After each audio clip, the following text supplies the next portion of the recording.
Hello, just give me a few minutes while I get this set up so I can hear what's going on. Come on, where is it? There we go. Okay, everything's set up.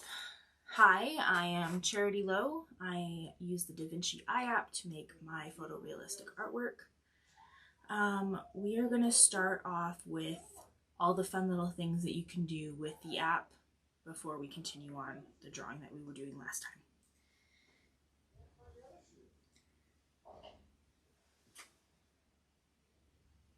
So this app is a AR, so augmented reality projector. So you have to look through your phone. So this is the screen that you have to look through to see your reference and your drawing in real time. Oh.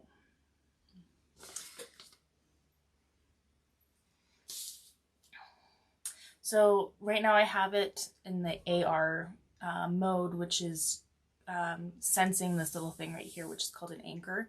It will adjust to the angle without distorting it. And if you accidentally move something out of place, it will stay in spot place in comparison to your drawing surface, as long as it's in the same spot compared to it. So I like to tape it onto a clipboard. That way I can put it away and then bring it back later when I'm working on it. So the first thing is, if you push the move button, you can adjust the placement as you want it to be. You can make it larger, make it smaller, turn it around. Just play around with the layout before you even start, which is really cool to do. If you accidentally do something, just give me a second, you can just press the undo button and it will get back to where it was before. So when you turn off the move button, though, let me just show you here. You can zoom in to find details. It will stay in proportion to your drawing.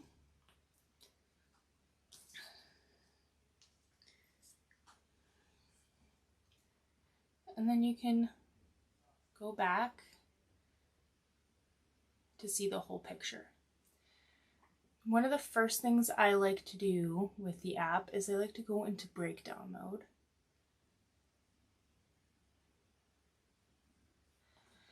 I have the cutout off, 5 steps, and the exposure to about the middle. And what that does is it gives you step-by-step stencils. So you start off with your lighter shade. You just fill in all the colored areas. You can change the color if you're having a hard time seeing a certain one. And then it just gets darker and darker as you go. So that gives you about something like this part right here when you're done.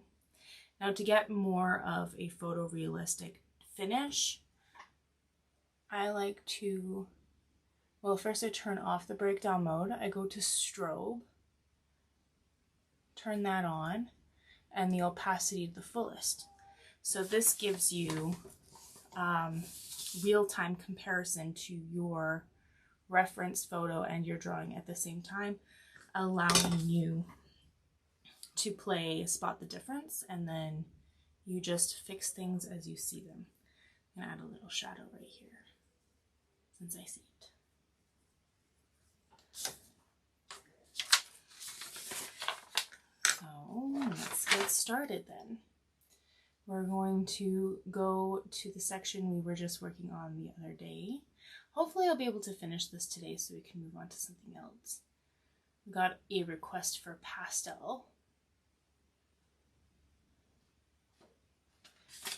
I'm going to leave the strobe on because that's what we're doing right now. Okay, I'm going to quickly go over the materials I am using. I have 4 graphite pencils, a 2H, an HB, a 6B, and a 14B. If you don't have those pencils, that variety, then whatever pencil set you do have, you want to get the hardest pencil, so like the biggest number with the H, your middle pencil, which is the HB, your darkest pencil you have, mine's 14B, but most have like 8B, and then your middle between the middle pencil between the HB and the 14B, which mine's 6B, but that's usually about 4B for the average pencil set. I have a mechanical pencil. This is great for fine details, like hair. I got a large blending stump and a small blending stump. I also use a little bit of toilet paper for blending too. You can use tissue paper. It's for bigger areas. I have a knead eraser, a mechanical eraser, and an electric eraser. I also have a brush to get rid of all those little bits of pencil and eraser, so without smudging the piece that I'm working on.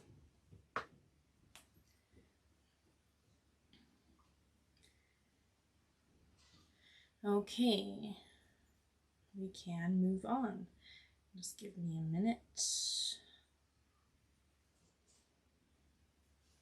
I'm just trying to get something started here. I'm a one show person, so I have to be the director, the video director too.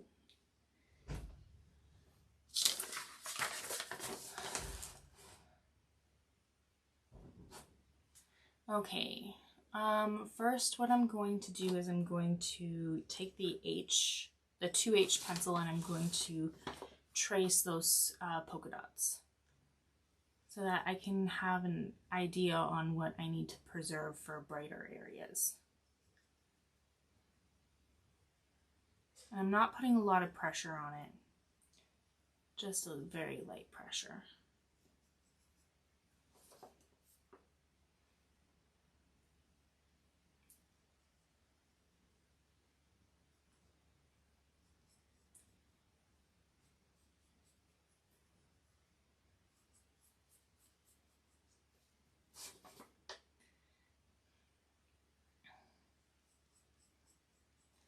Reference photos. This reference photo can be found in the features of the Vinci Eye App Facebook group, and also in the featured posts in my personal Facebook page, which is charitylowsart.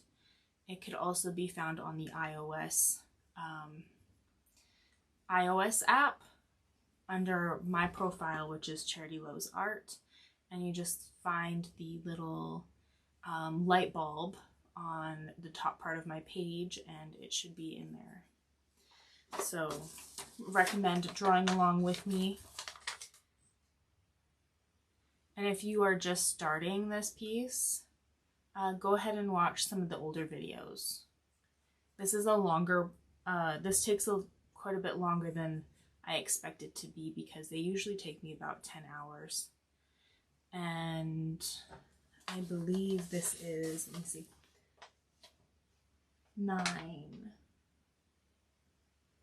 18, this has been 18 hours so far, or at least it will be. It will be after today.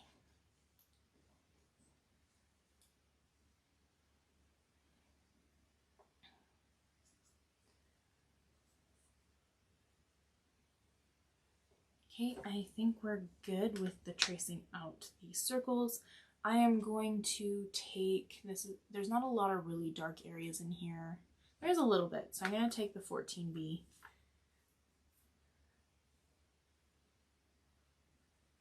And there's just this little spot right here that's pretty dark. So I'm just using the 14B and just filling in that really dark area. Maybe this line right here as well. This little shadow.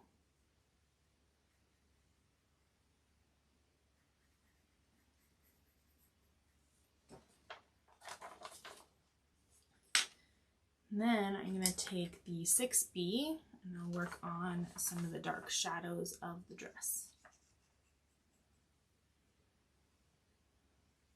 Where those creases are.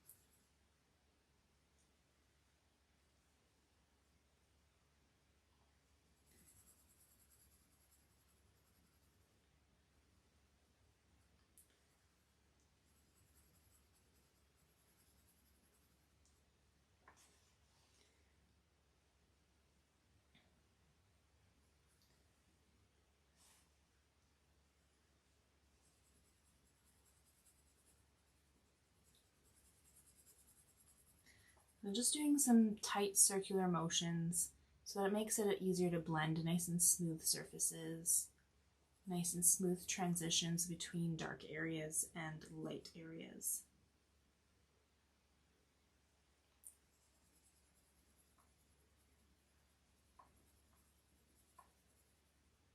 So what I like to do is when I'm shading in, I like to go from the darkest to the lightest. So I'm going really tight circular motions with a bit of pressure here, and then I'm just slowly lighter pressure as I go outwards.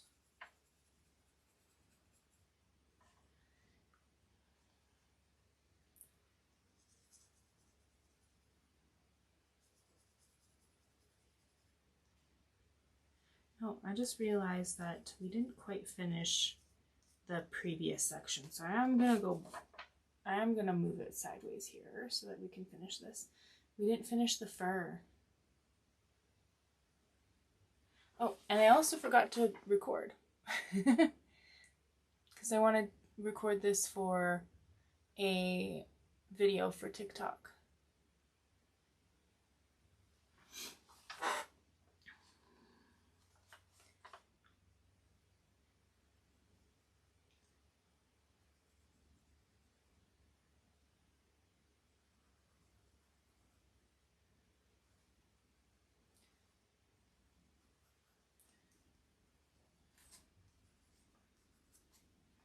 So I'm going to work on the fur. I'm going to use the HB pencil because it's not super dark.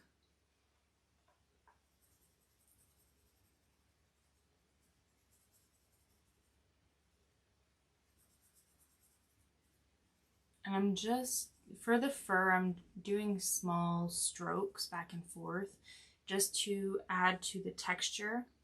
It's not a smooth surface. We just want to create the fur texture.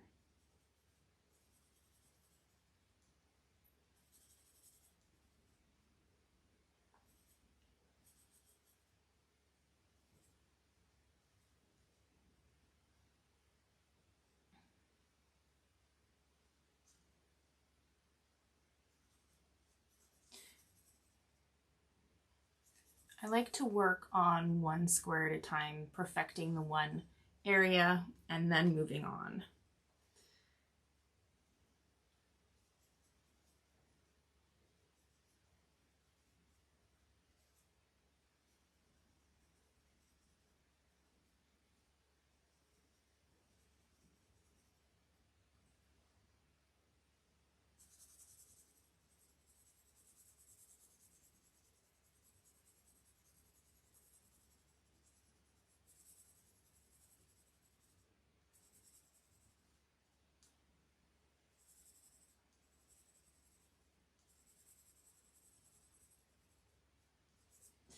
I'm going to take the toilet paper, use tissue paper if you want, and just blending it in the direction of where the fur is going.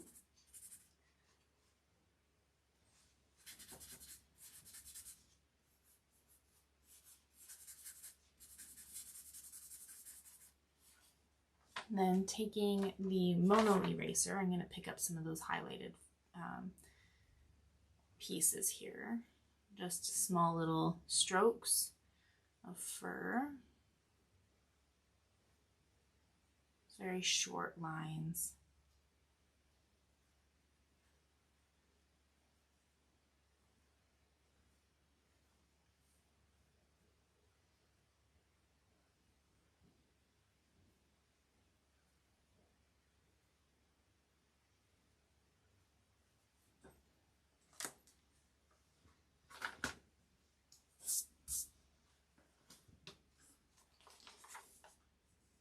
I'm also going to kind of make these polka dots pop out a little bit more by tracing it with the mono eraser.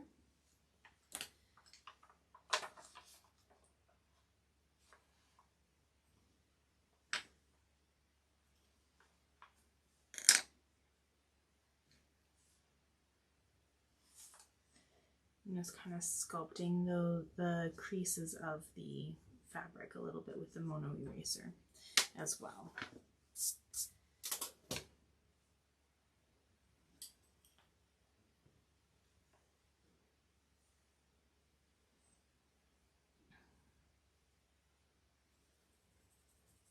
Just want to add a little bit more depth to it, so I'm going to add a little bit more darkness to some areas of this fur here. A little bit more pressure than I was using before, and I'm using the HB pencil at this point.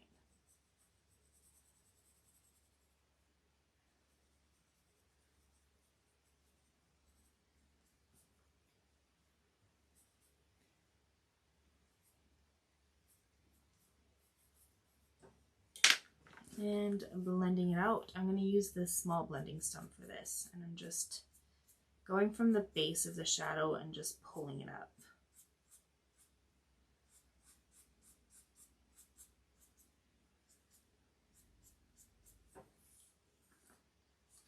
Now we can get back to that one section because we're finished that.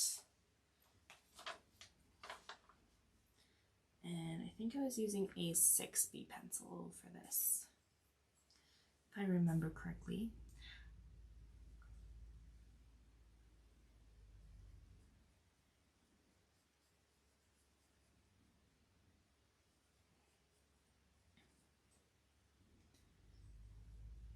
I'm going to use the HB to kind of shade in the entire area, making it darker than it is currently. Just tight circular motions with light pressure.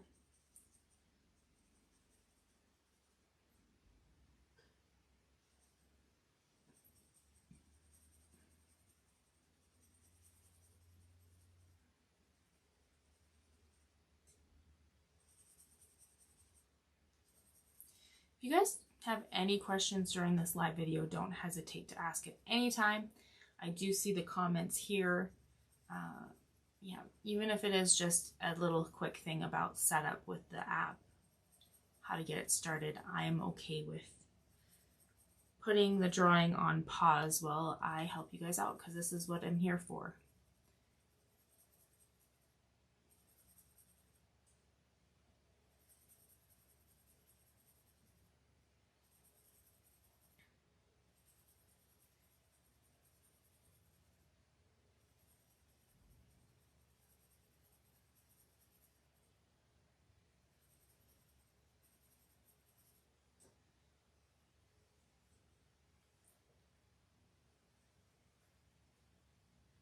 I'm gonna do a darker line where the seam is, where the stitching is on the hem of the dress.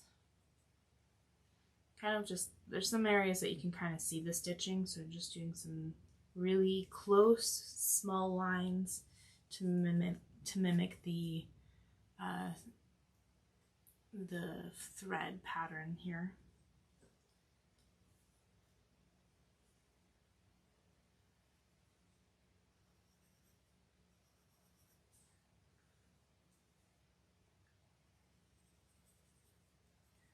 I'm going to add a little bit of a shadow underneath the hem here. It actually looks like you can still see the fabric just poking through. But I'm not going to be worrying about the texture of the tulle on this dress.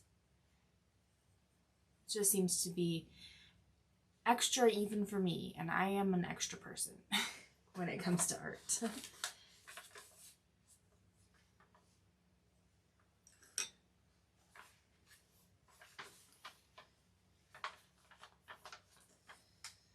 I'm taking the toilet paper and I'm just blending in circular motions. I'm not too worried about going over the polka dots because we can sculpt those out a little bit more later.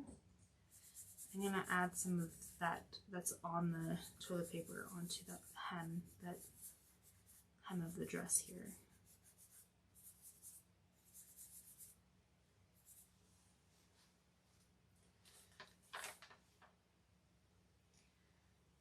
I'm going to take the HB pencil and just darken up that hem a little bit, and then also define that little, I thought it was a crease, but now that I'm looking at it, it's a polka dot. And there's another polka dot peeking through underneath here as well. We're going to darken those areas up. Tight circular motions and light pressure. We're just building up until it gets to the point where we are satisfied with it.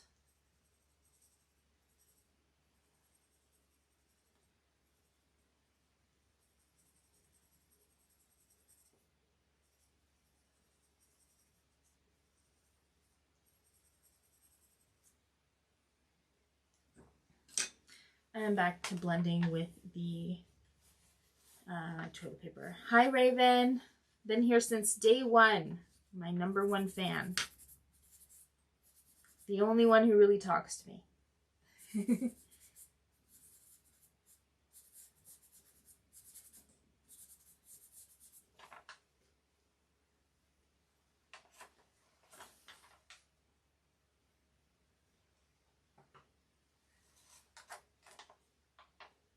I have her little feet. You gotta show me. You gotta show me what today. How the feet are weird.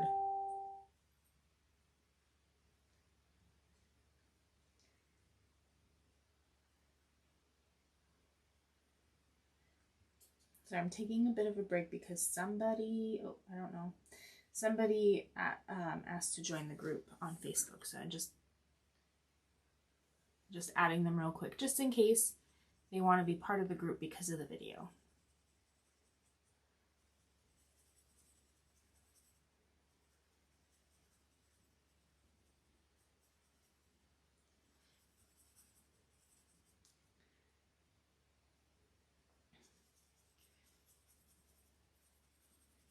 And then, yep, just adding some more darkness to some of these areas using the HB pencil and circular motions.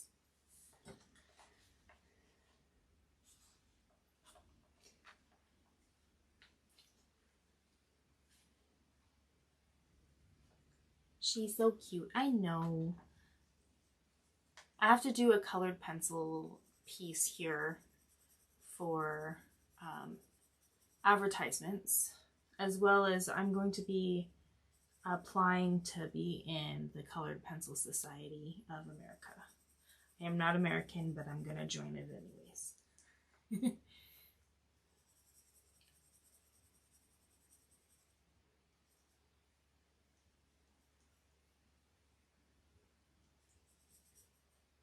So I don't know what I'm going to draw quite yet, but I might end up drawing her another picture of her.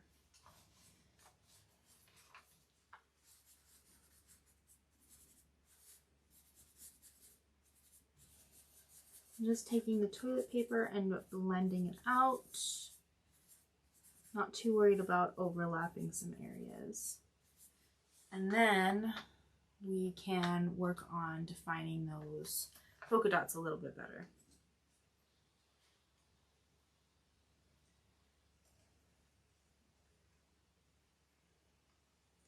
So I'm going to trace some of them with the Mono eraser. Just do an outline around them.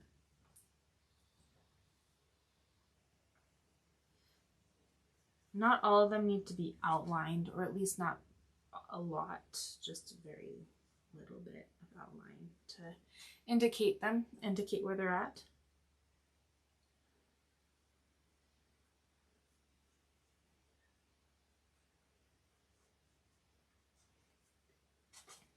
Hey Raven, I have a question for you. I just got some new cameras and I'm using them right now. Do you think the quality of the video is any better? I might need to do a few other things just to try to get it done, like get it better, but I'm not sure.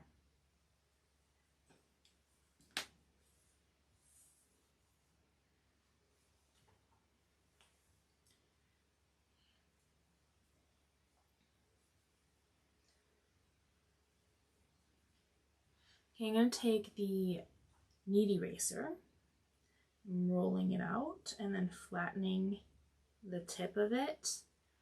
And I'm just going to dab some of the highlights of the polka dot, leaving some shadow on it to give it a little bit more 3D effect, because it's not a flat surface, just because it's on a dress.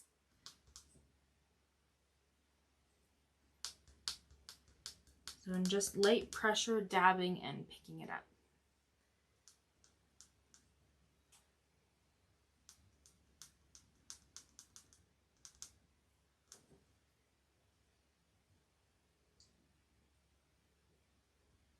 The camera looks really good. Okay.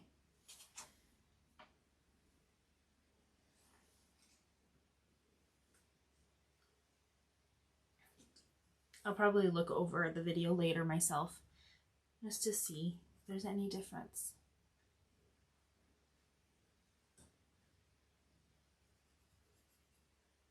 I'm going to add a little bit more shadow here just to give it a bit more depth to it, because it looks quite flat right now.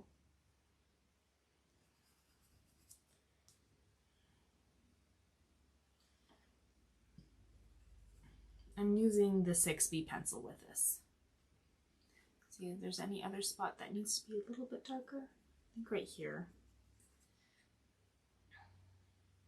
And since I'm here with the 6B pencil, after I'll just define this a little bit more with that, I'm going to do some shadowing on her leg. So it's very dark on the left side, so do quite a bit of pressure with really tight circular motions, because we want to have a nice smooth surface. And then just slowly get to a lighter pressure as you go, making it a lighter shade.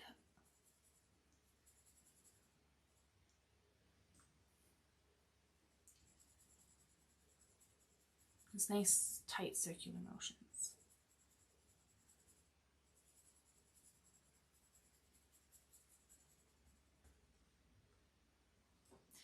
I'm going to take the mechanical pencil, and then just do tiny little lines to mimic the stitching of the fabric or of the dress. Just really tight. And then I'm going to do another line, a very light line on top of that so you can see the hem.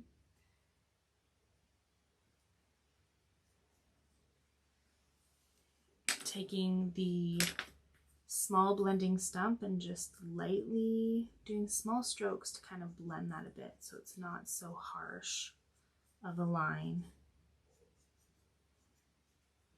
No harsh lines.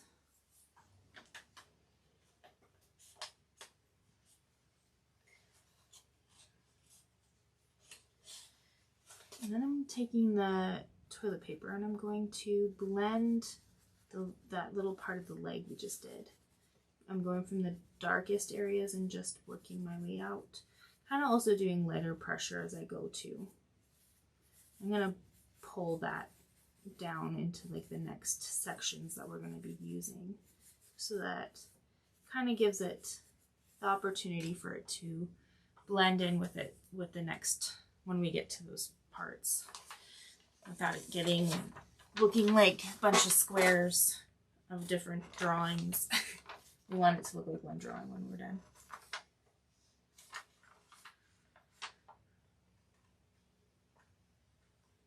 I'm going to take the small blending stump and I'm just going to add a few little shadows on the polka dots, light pressure. There's quite a bit there on there. And just clean it with rubbing it inside the toilet paper. Just kind of rubbing it.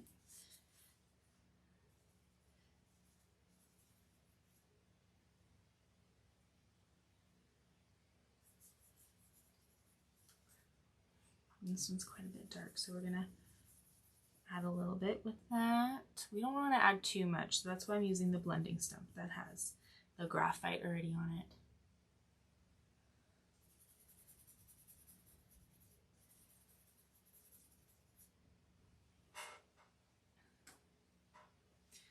And now we're going to move on. Got the little toe. I'm going to trace the polka dots so that we can preserve them for later. Just the outline of the polka dots.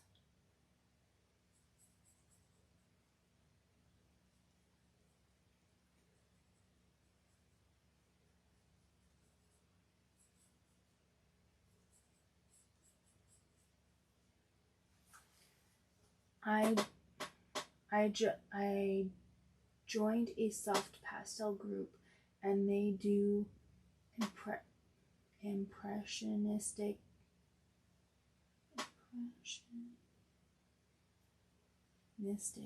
and with you I have a fine art drawing, but I am better at drawing.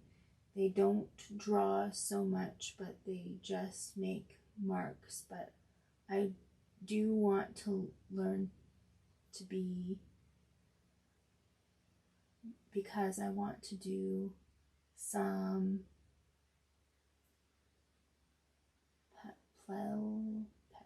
I'm really bad at reading. I'm so sorry.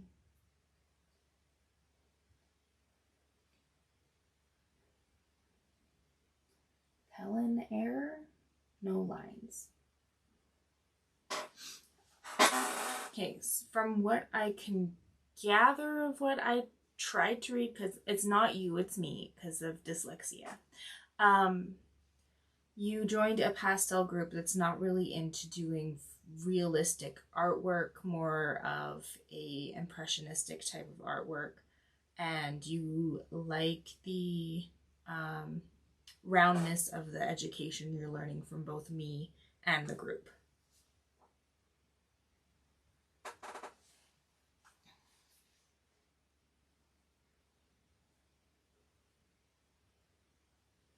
Am I correct with that?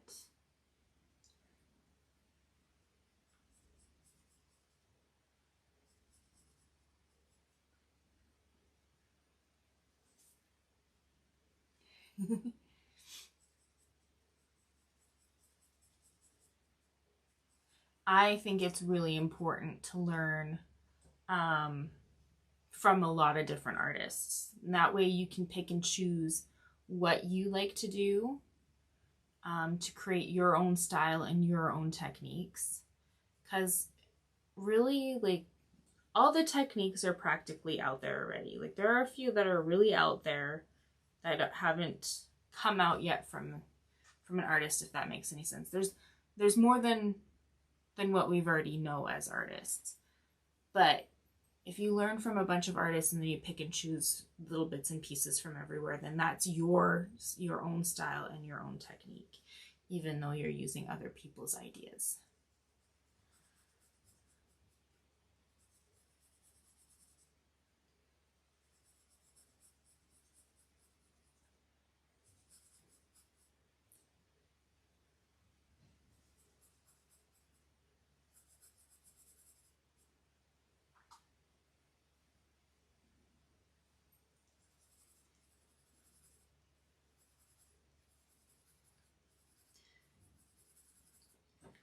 I find it quite refreshing to be able to do artwork that's not just portrait art.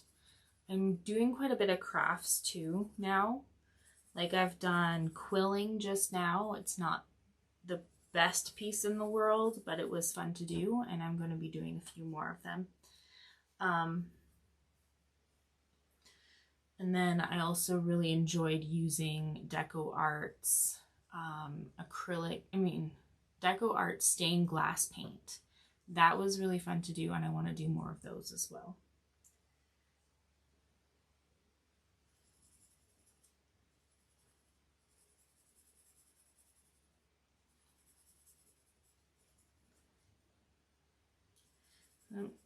I could use a darker pencil for this. I'm kind of just doing this as finding the shapes more than adding the shadow at the moment. I just want to sculpt out those little creases.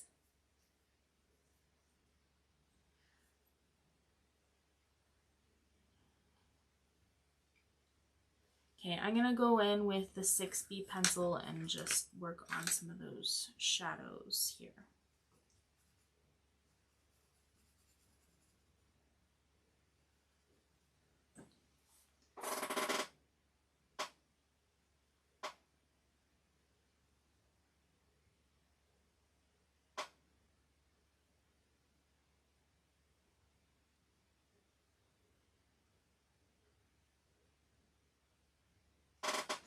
I love drawing, but people ask me to add some color, and I make a mess. So I think the two different styles are going to help. Don't you? Yes. Absolutely. Learning from other people, learning different styles of art really does help out quite a bit.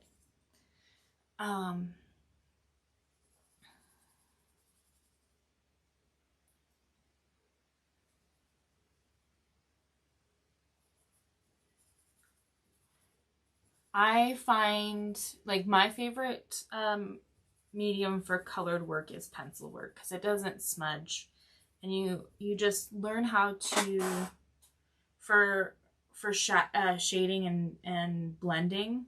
You learn how to do harder pressure and then just slowly add it, like make it lighter and lighter as you go to create that shadow effect. If I don't know, words are not wording with me right now. I feel like I'm saying nonsense.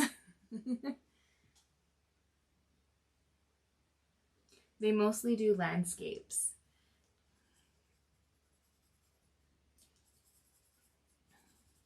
Landscapes are not really anything I'm really interested in doing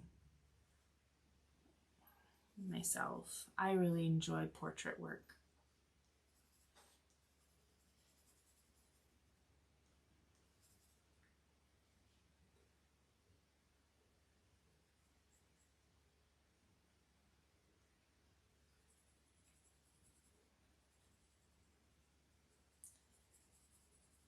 Just tight circular motions and just slowly building up the shades till it matches the reference photo.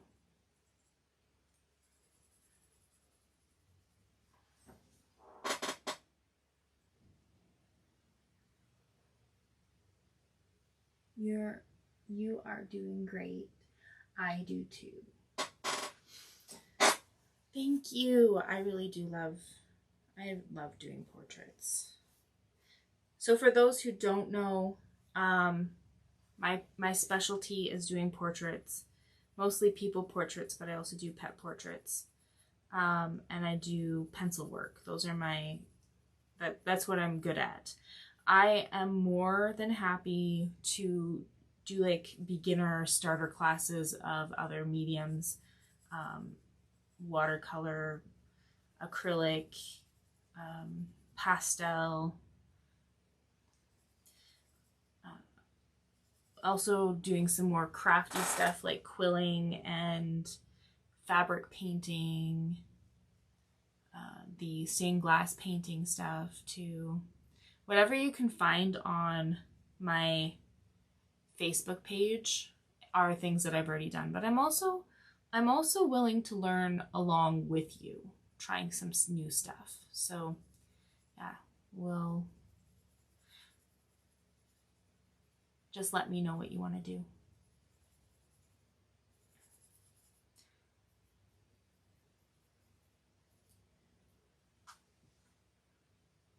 I'm addicted to this app too. For those who don't know, I am not the developer. I'm just their #1 fan. I'm just kidding. There's a lot of #1 fans, but I am the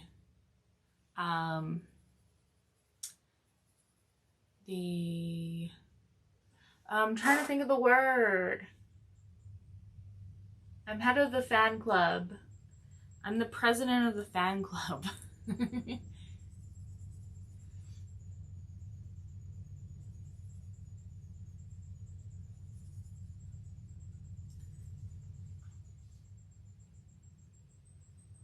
How do you do all that stuff? How do you do all that stuff? You mean like, do you want me to show you how to do every single thing that I've mentioned with mediums and stuff?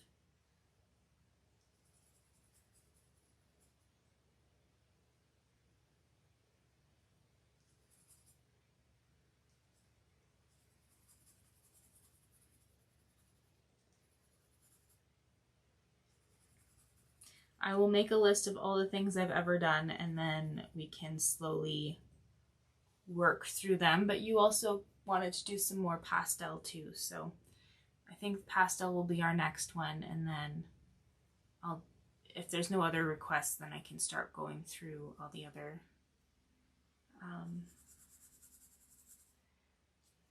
other mediums and types of artwork.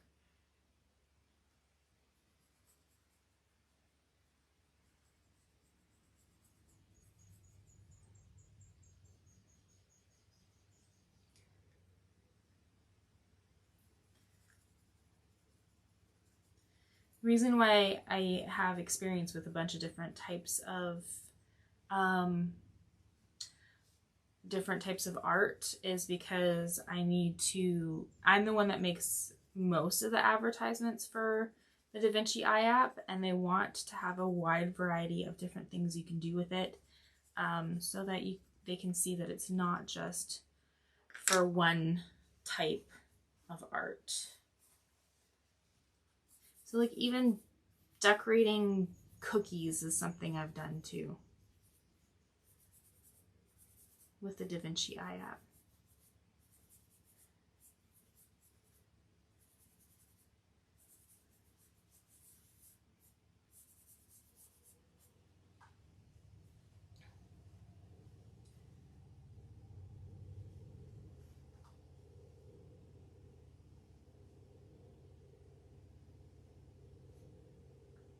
Would love to do the soft pastels and the portraits we do.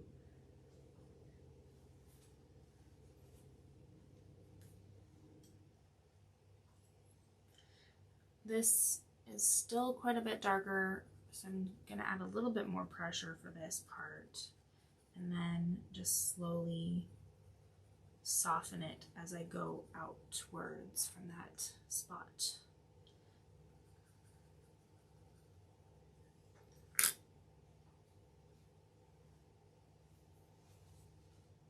And then taking the toilet paper and just kind of blending it outwards, going from the center, the edge out. I'm gonna try to work on the toe now. I'm gonna use the 14B just to get those really dark sections. Just get the really dark shapes first. Using quite a bit of pressure because we want to have some contrast where it's needed so that it makes it more realistic. We want black, white, and at least 3 shades of gray, says my high school art teacher. And it is true.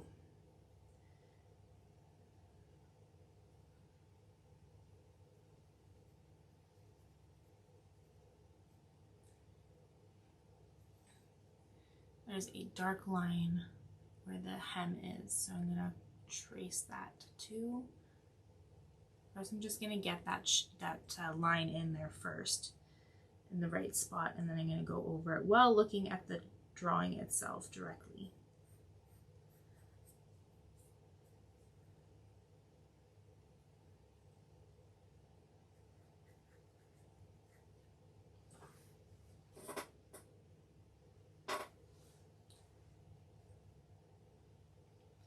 Now I'm going to go in with this 6B pencil, and then I'm just getting those other dark areas, but they're not quite as dark as the rest. I'm just doing kind of like sketchy lines for those creases on her foot and light pressure for some of the areas.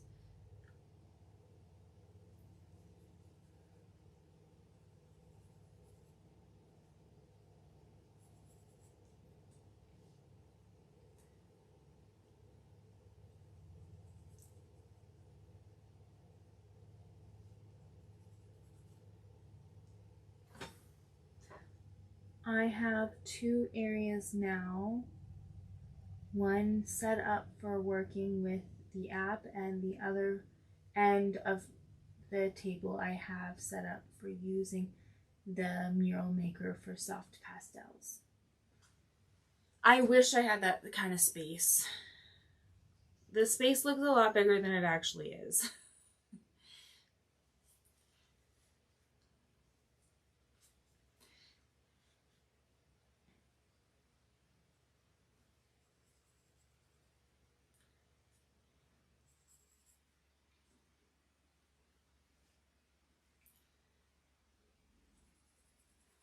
So circular motions, light pressure, and we're just going to slowly build it up to the right shade that we need. Just working on those shadows. Trying to look for some of those very subtle shapes that are being created from the different shades.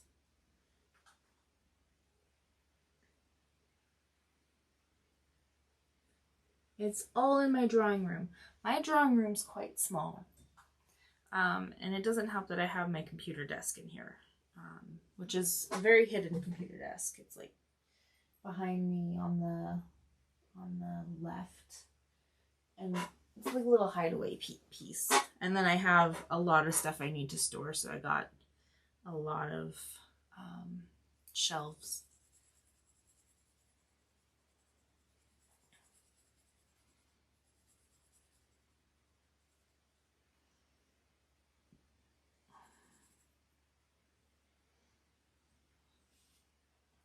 Interesting fact about this room, this used to be the front entry of the house, was the mud room. So it's very small.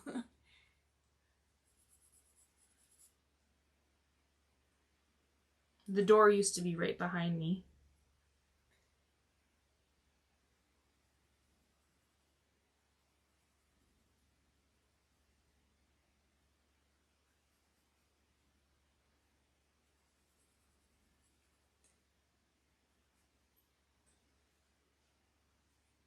Also like watercolor. I am not special, I don't have specialty in watercolor, but I can do an get starter video for it. But there's one feature that I absolutely love with watercolor, and that is the breakdown mode, because then you can do really thin layers and just build up to thicker layers to create the shadowing effect.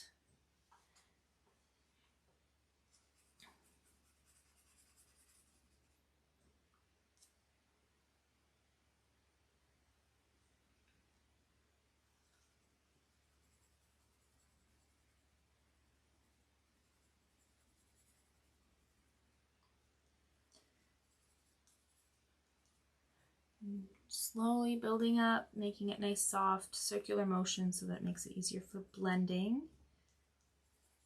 Her foot looks so weird, and it doesn't help that the blanket's kind of cut off her ankle.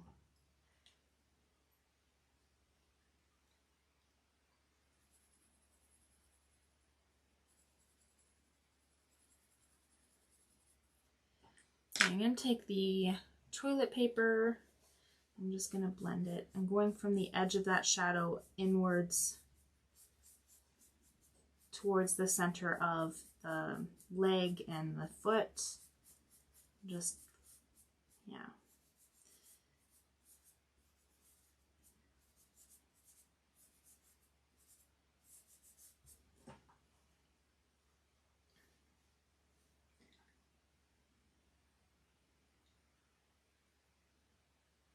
we are doing a lot of work on our house, but we have a small room I might get later. Oh yeah, her little foot, I thought it was just me. LOL. No, it's awkward. I'll actually show.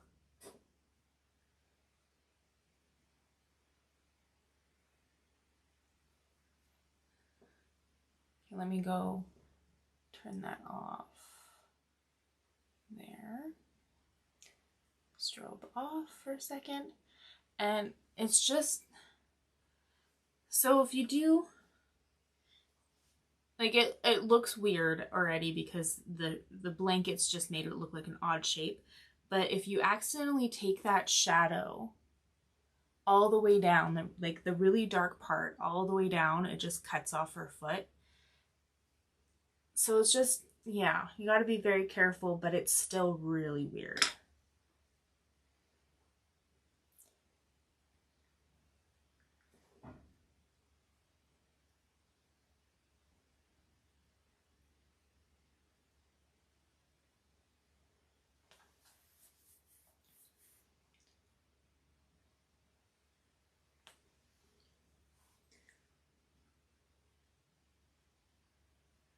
Yeah, it's just weird.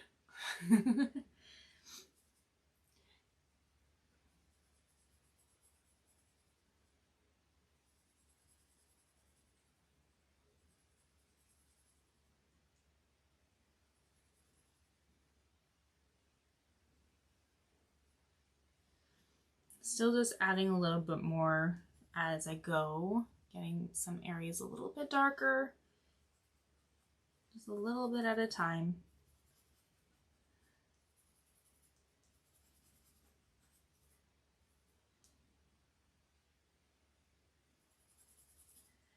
I think I'm almost happy with how this is looking so far. Okay, I'm going to use the HB pencil to just kind of darken up some of those lighter areas a bit. Just circular motions.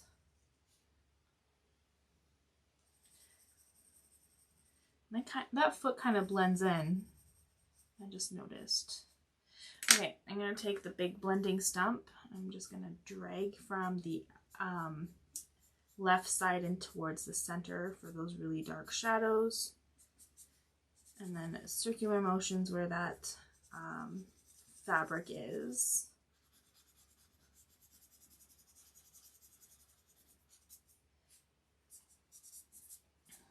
I think I'm going to take the toilet paper and blend the rest of it.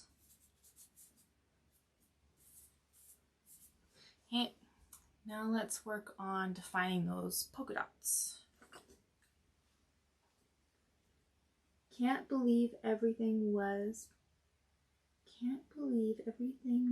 pretty easy to draw, but then that little foot stumped me.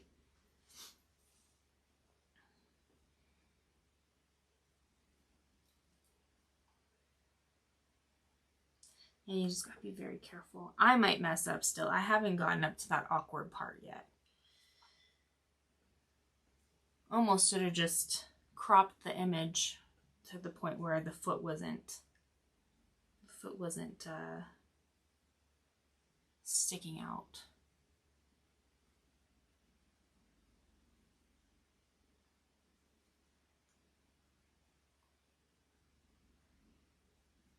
I'm just doing an outline of the polka dots. The one down here I'm not too worried about because it's kind of blending into the rest of it.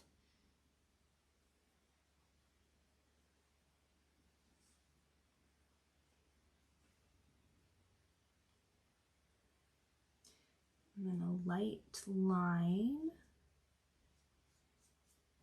to define that little piece of fabric there where it's got the crease. And then I'm going to roll the knead eraser and then flatten the top part, and we're gonna dab, just lightly press and lift up in those polka dots.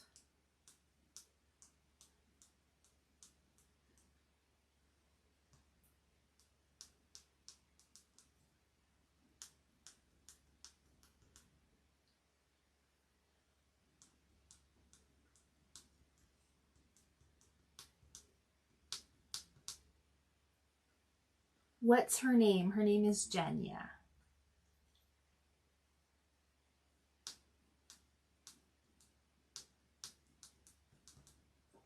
She's going to be 2 next month on the 9th.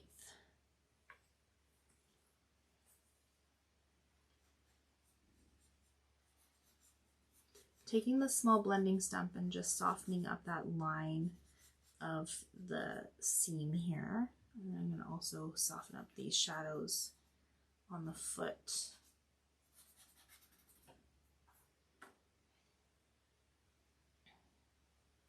And then I'm going to take that small blending stump. I'm going to clean it a little bit.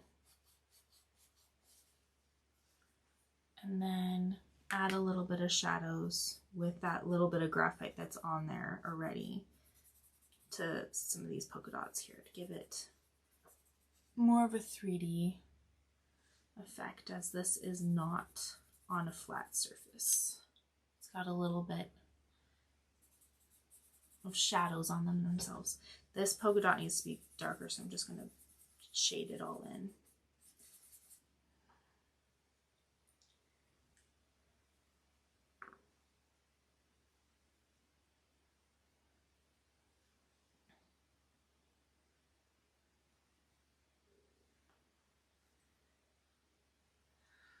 Okay, I'm gonna use the, for some reason it got a little bit,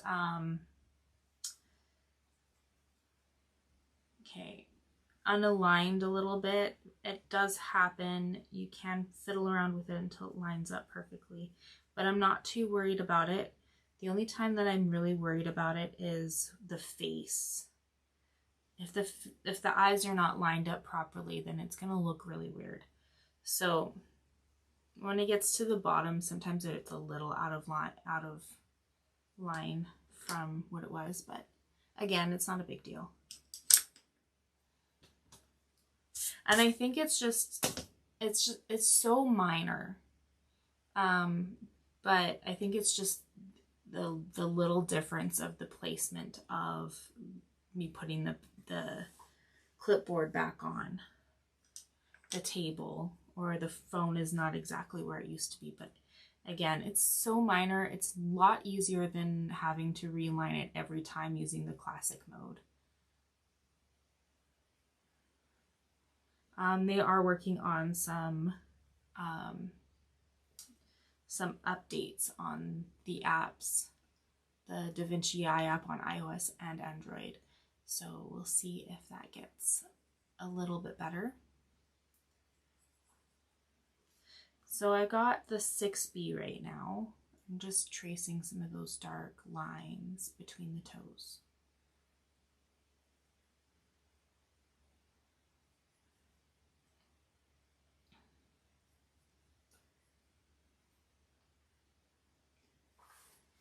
I think that I am getting better at drawing portraits. Thank you.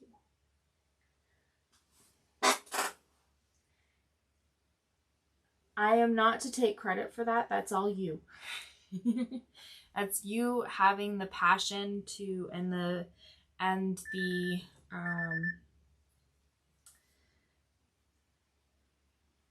if you have the passion for it, you have the discipline to learn it. But yeah, the more you draw, the better you get.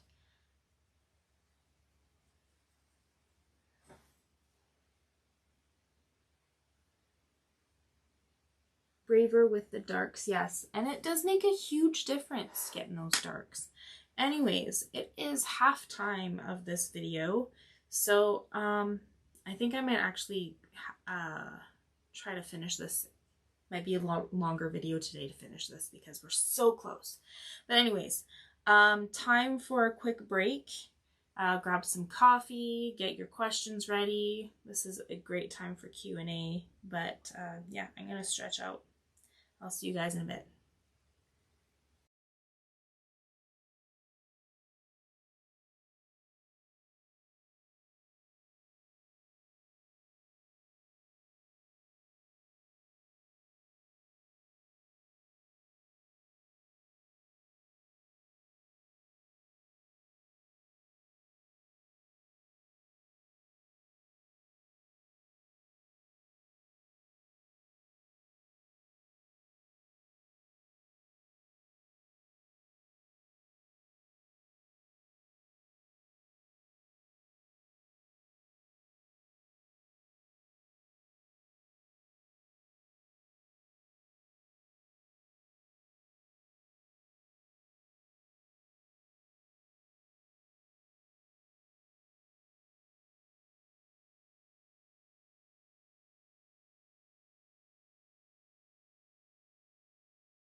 Okay, I'm back.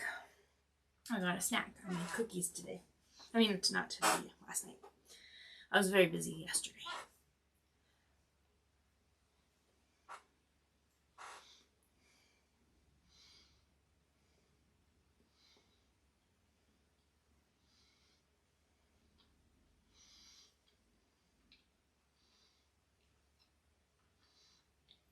please repeat what you said last week about what we are doing next week? You said you wanted to do pastel, so we can do some pastel. Do you have any subject that you kind of want to do? Like a bird or person, whatever.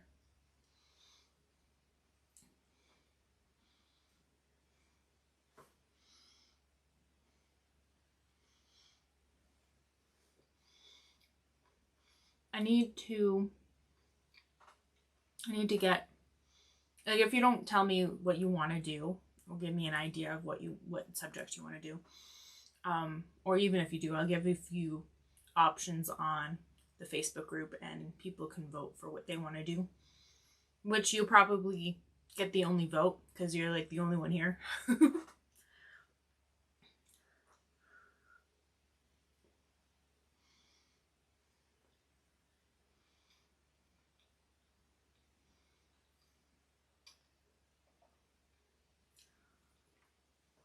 So you want to do people portraits? Is that what you want to do?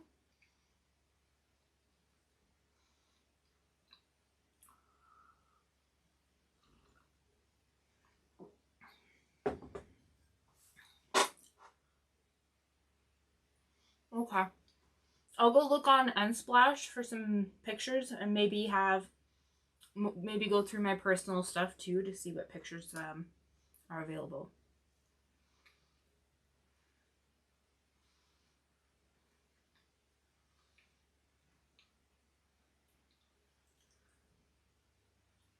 I want to at least finish this cookie before we get back.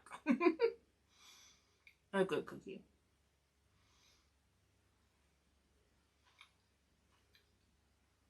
Speaking of cookies, I was trying so hard to replicate Subway cookies because I love them the most. It tastes very similar to it, but it doesn't have the same texture as a Subway cookie does. But I think it's because their dough comes frozen and they cook it frozen. So that's probably why. Anyways, that's off topic.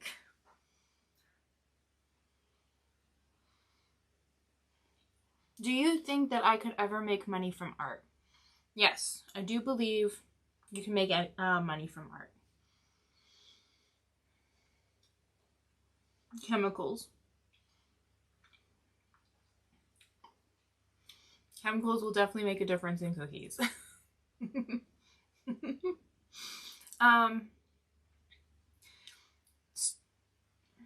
Try doing like advertising for commissions. There are many different ways to make money off of art.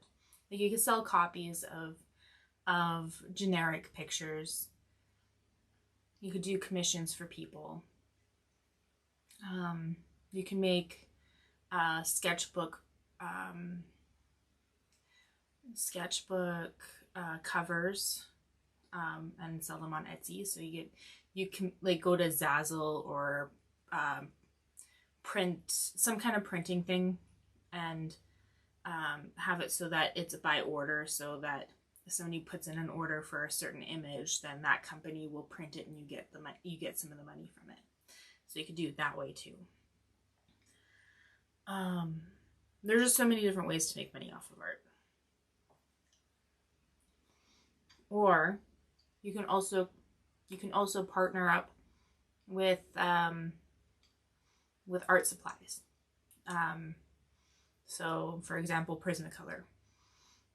If they think your work is really good and you have a decent amount of followers on Instagram or whatever, they might be able to pay you to advertise for their stuff. So that's another avenue that you could take. Illustrations for kids' books or something. Like, there's just a bunch of things on art. Teaching art eventually.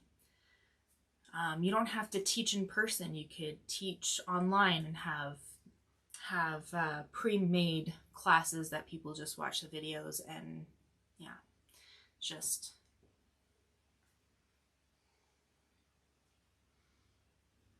Did you send framed work out? I did at first. I used to send framed work, but the thing is, it had glass, and I've had a couple pieces come back to me because the glass broke when I was mailing them out. So I just used corrugated plastic on both sides of the drawing at the same, like a little bit bigger than the drawing itself, and covered it with plastic wrap packing stuff, and then wrapped it with the paper for shipping and wrote everything in it, and it was perfectly fine. So it was waterproof and it wouldn't bend with the corrugated plastic. But now I don't do frames for shipping anymore, but I will do it if they can pick it up or if I can drop it off.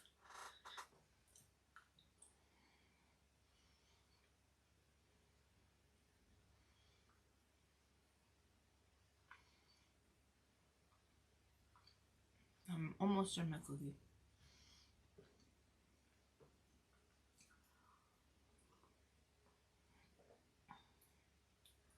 You can get corrugated plastic from hardware stores that get big pieces.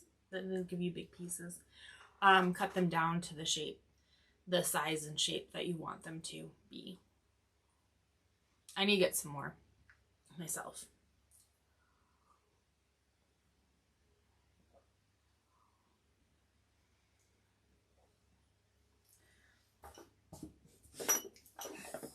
Look at this. It's my coaster. I was trying to sell it. This is the only wooden piece that I didn't sell at the market. And the piece, I traced it with the Vinci Eye App and wood burned it. And then sealed it with my sister's beeswax, because she's a beekeeper. So it smells so nice. Anyways, we should get back.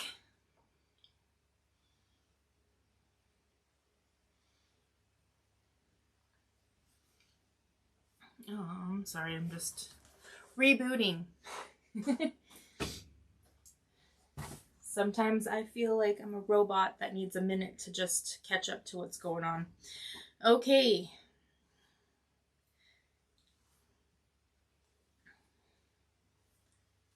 Yeah, there it is.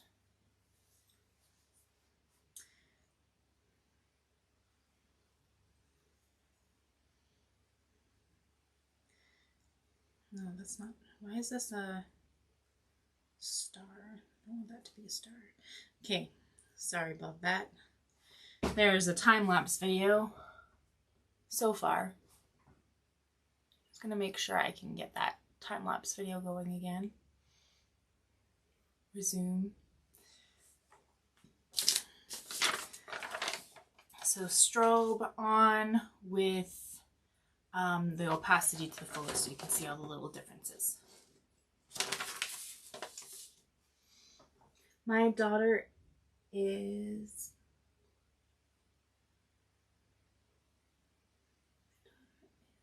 passively sell some of her work on eBay. Do you think that a 6-year-old could use the app? My son is 8 and he hasn't gotten used to it yet, but he's also autistic. If you do like cartoon tracing, I'm sure she should be able to do that. So like her favorite cartoon characters, I think that would be a good start.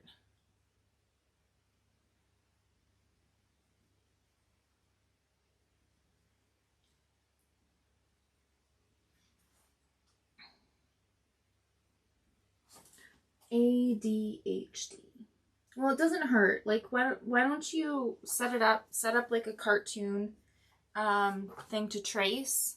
You get some off of the internet, like Google, and just see. Every child's different on what they can do. I was tracing cartoons when I was around that age. Not sure exactly how young I was at the time. I was tracing Sailor Moon characters. I would actually place the paper on the TV and pause the video and trace out that way. when I was younger.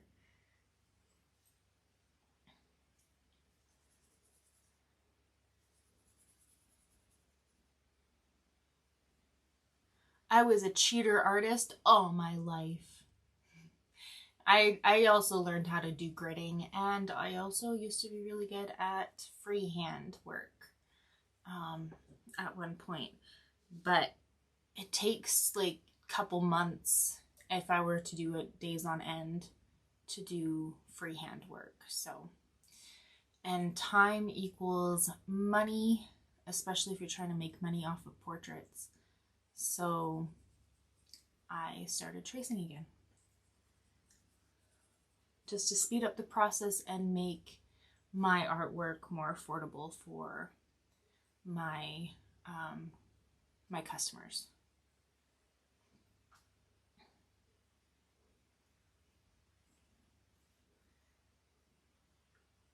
I'm not the only one that traced on the TV.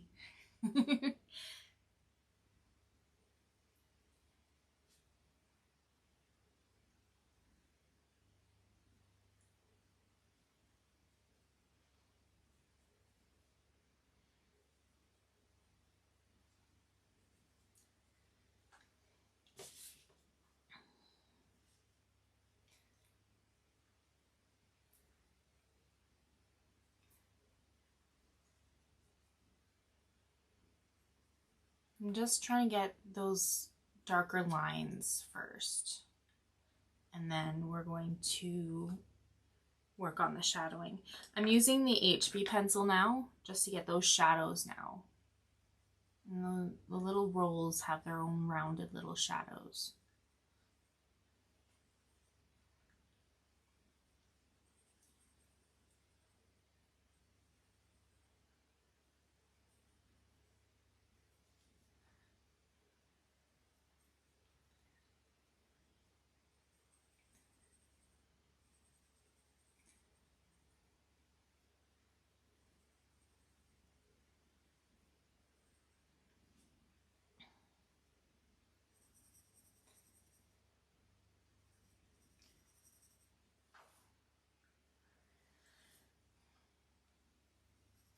So I'm just really focused on this one foot here, trying to get those shadows just right, just nice and rounded to indicate that it is rounded areas, rounded feet.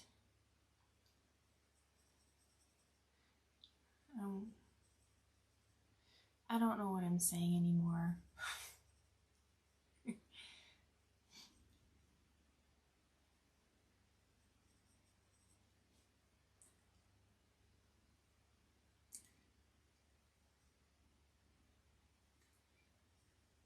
There's some softer creases on this toe.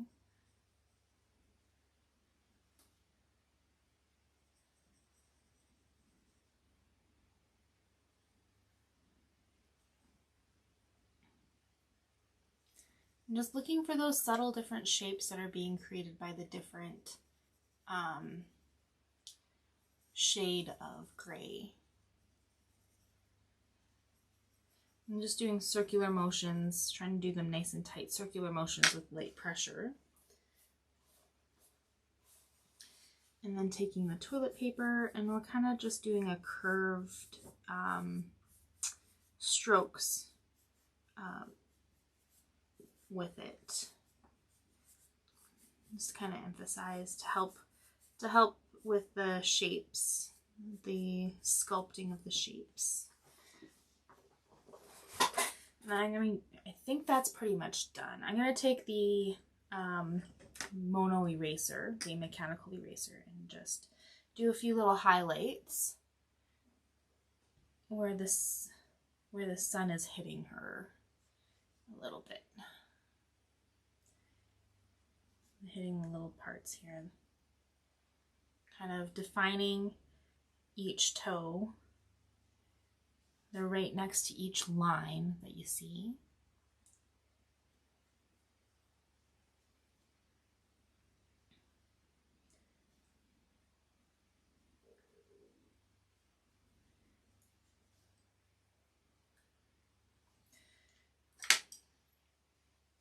we're going back to the dress. I'm going to use the HB pencil.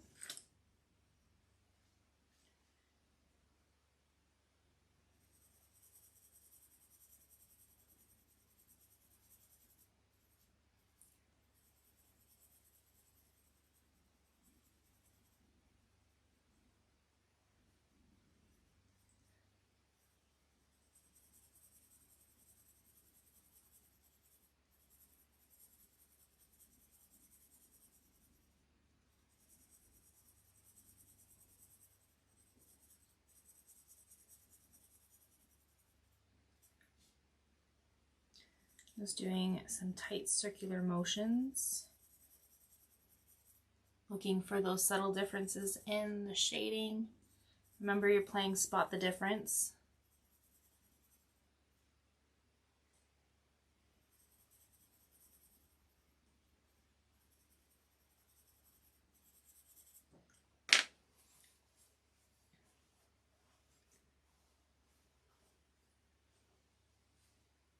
Your message was rejected.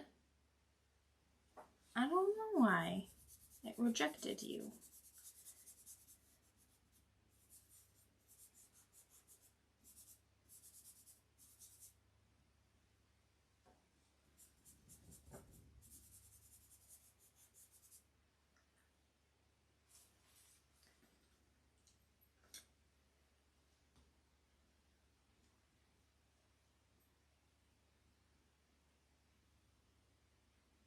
It was too big. So go part 1, write down the thing. Part 2, write down some more. Part 3, write.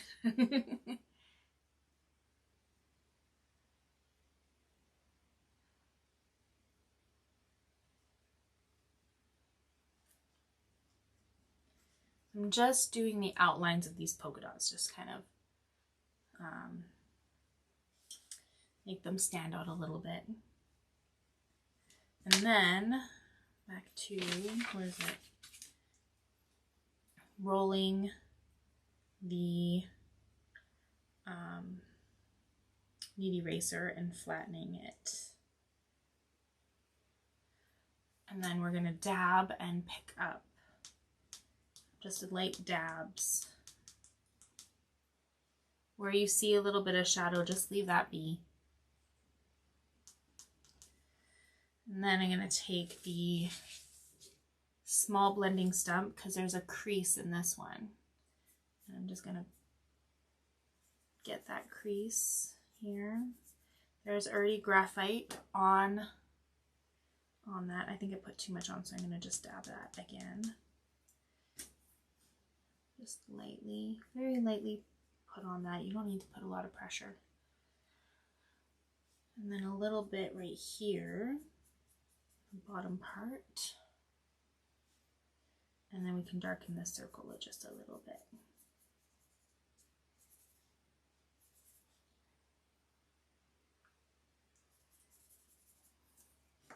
Okay, now we're going to work on the other foot. I'm actually, the lines on this foot is a little more fine, so I'm going to be using the mechanical pencil to just lightly trace those little creases, those little rolls, or toe rolls.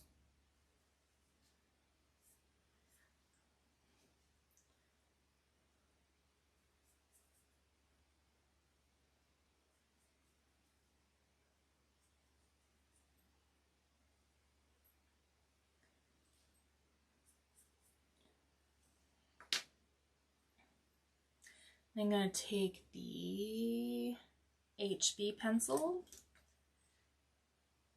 There is a couple of spots that I want to get a little dark.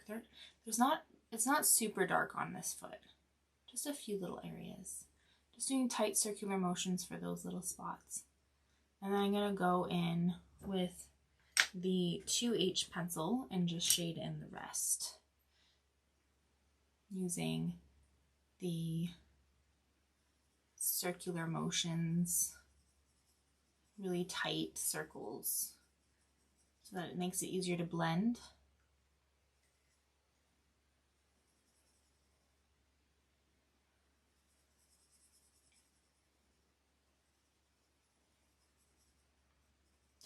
The H pencils are not really the easiest to blend, but it's finding the balance between being able to blend and getting the right shade.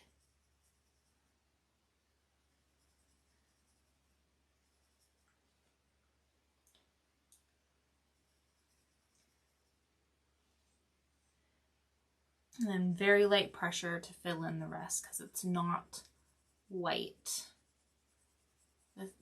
There's no white spots. Maybe like a few little lines of white that we can go over later with the mono eraser. But super light pressure, trying to do nice and tight circles.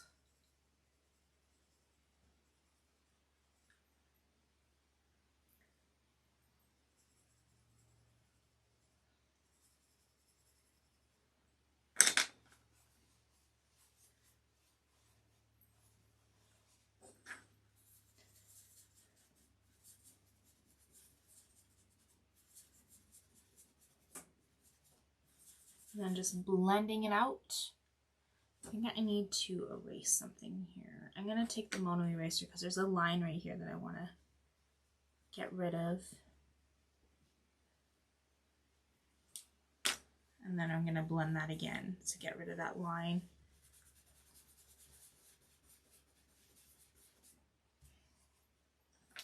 Okay, using the mono eraser, I'm going to define those little rolls. Just going on the side of these shadows that we've done with the mechanical pencil.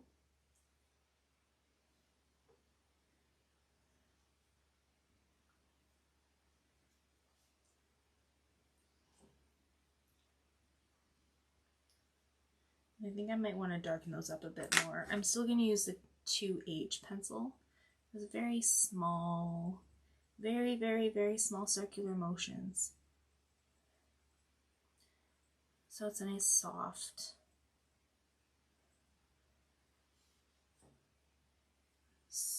lines.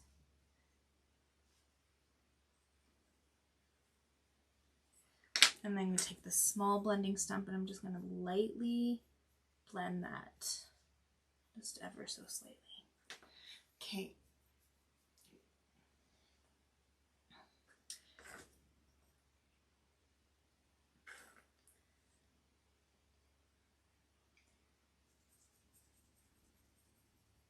Just defining that hem of the dress here. I can see some stitch work, so I'm going to add a few little dots where those stitches are.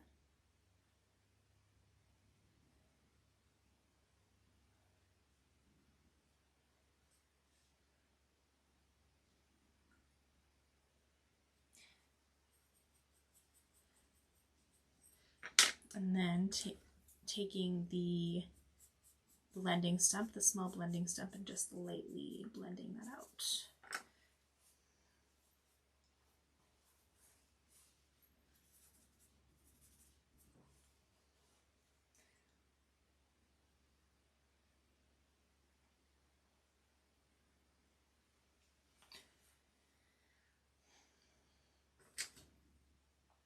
I'm going to take the 14B, I'm going to get this really dark section here, the shadow. I'm sculpting out the shapes. It's not solid, there's a few little highlights within it. So let's try to preserve some of those. I'm putting quite a bit of pressure. And the type of stroke I'm using is kind of a mixture of circular motions and little lines, because this is some fur that we're working on. So we want to have some texture with the fur. So that's why we don't really need to do circular motions for that.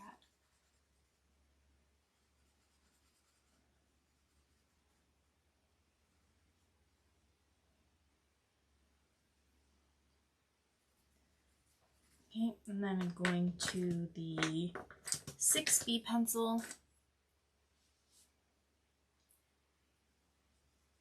I'm doing little lighter pressure for this and doing more of lines for strokes.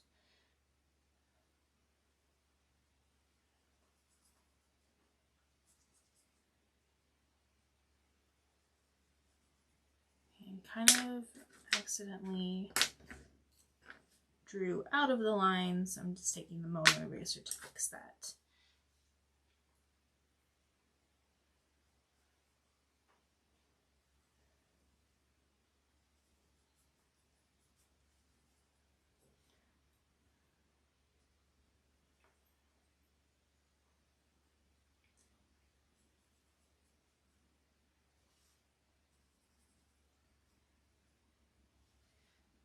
And then just tracing the outline of this one leg slash foot.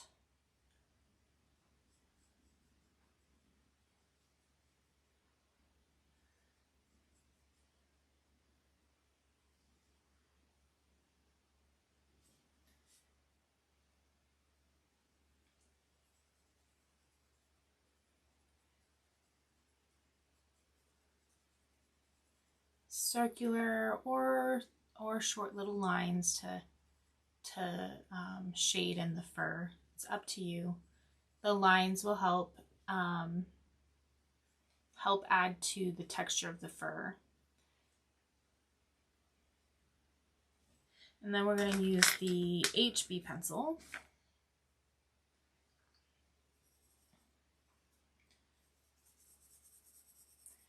Doing some tight circular motions for the dress.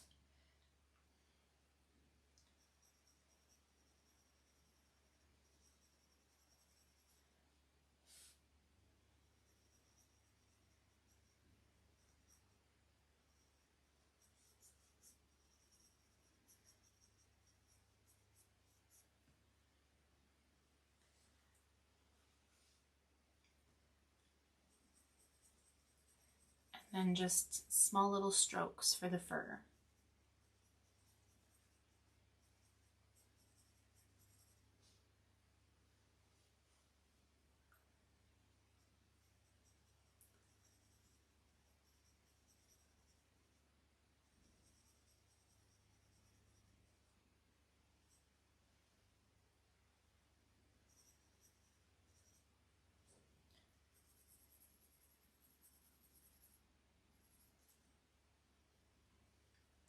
And then the 2H pencil. I'm going to shade in the rest of the fur that's white still, just with really light pressure and more of a stroke for like little strokes, little lines for the type of motion we're using.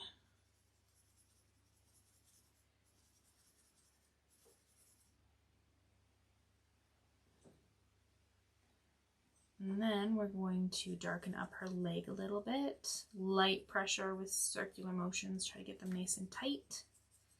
And I'm going to leave a bit of a space on the edge, the right side of the foot, and we can just blend in that later.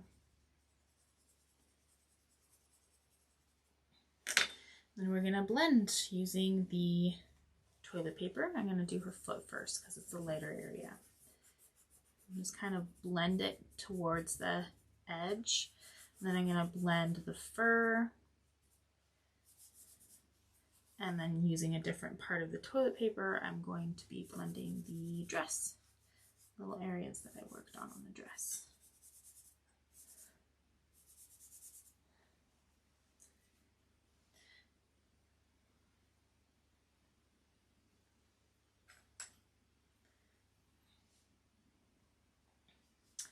Taking the mono eraser, I'm just defining the edge of this dress here, and also defining some of that polka dot too.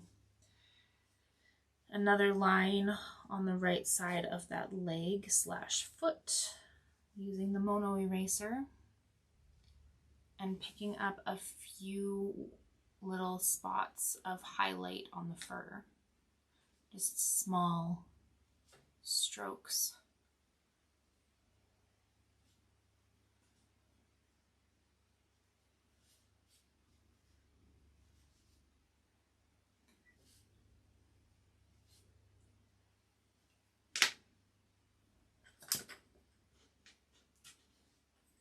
And back to using the 14B just to redefine that dark shadows here. With quite a bit of pressure, doing small little strokes, small lines.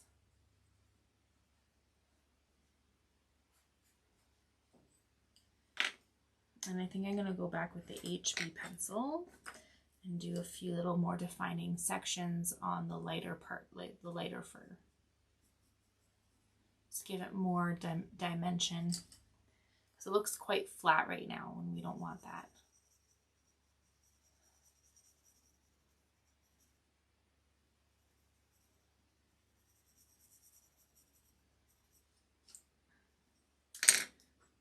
And using the small blending stump to just blend out those little areas ever so slightly. I'm just doing small strokes as well. I'm just kind of going from the bottom to the top with my stroke. There we go.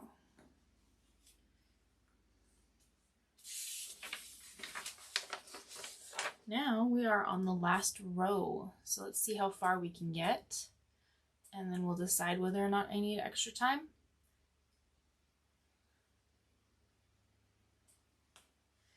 I'm going to use the HB pencil, and we're just going to do like the bigger shapes that we see. We're not worried too much about the texture yet.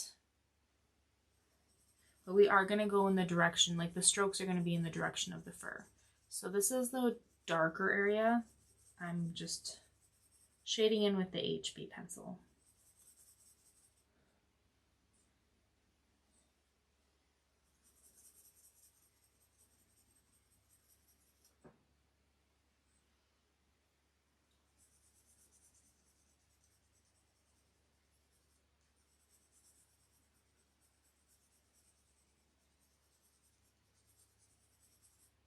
And then I'm going to go over it with the 2H pencil and just doing the rest, because there's hardly any real white areas, if any, in this section.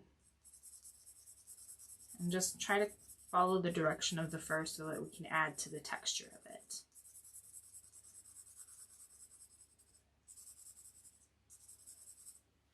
And then we're going to blend it with the toilet paper.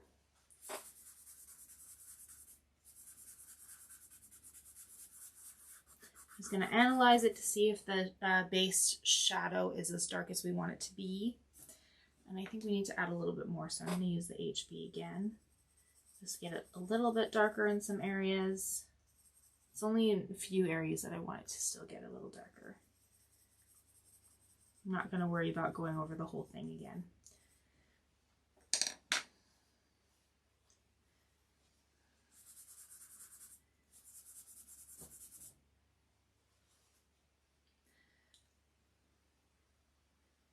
Okay, now we're going to work on the texture part. So I'm going to use the HB. I'm just going to follow some of those little shapes on there.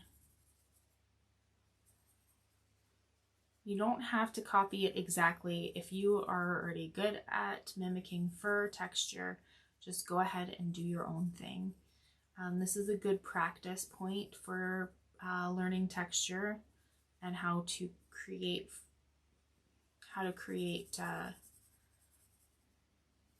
fur. Yeah, I forgot what I was saying. What was I saying?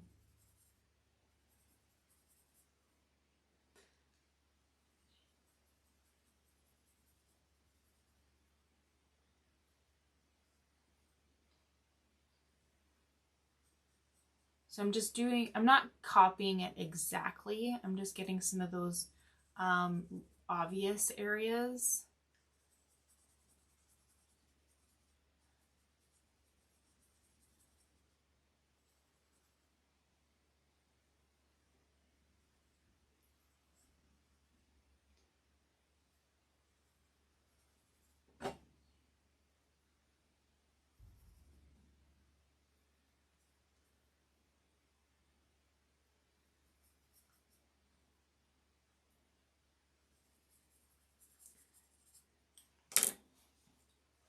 Blending it just slightly. I'm not blending it too much. Let's just soften it up a bit. And then I'm going to take the mono eraser and just pick up some of those little highlights just to give it a little bit more depth to it.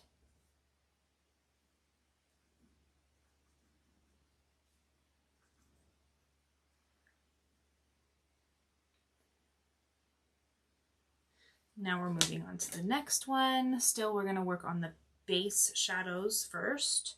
So I'm taking the HB pencil and just doing, you can do circular motions that are kind of elongated or strokes. This one's not too worried about doing smooth, making it smooth because we want to create texture.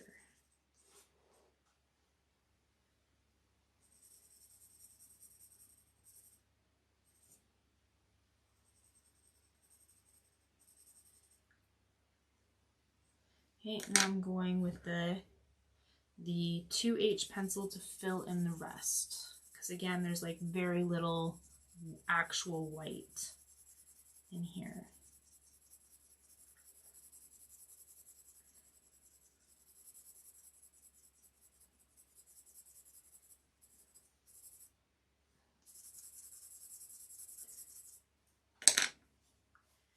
Blend it with the toilet paper, just going in the direction of the fur.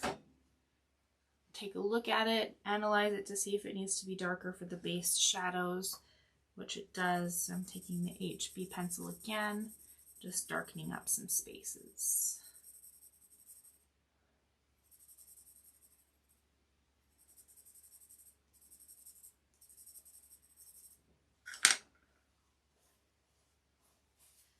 And then using the toilet paper to blend it again. Okay, now we are going to work on the textures of the fur, like the little details. Just doing the obvious pieces, the obvious sections.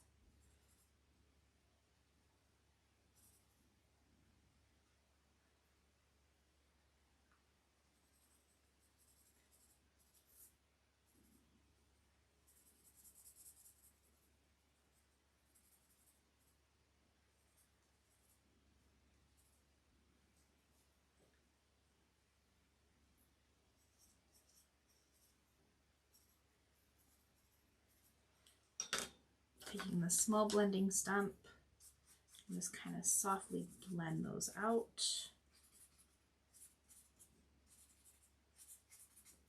And then taking the mono eraser and getting some of those little highlights.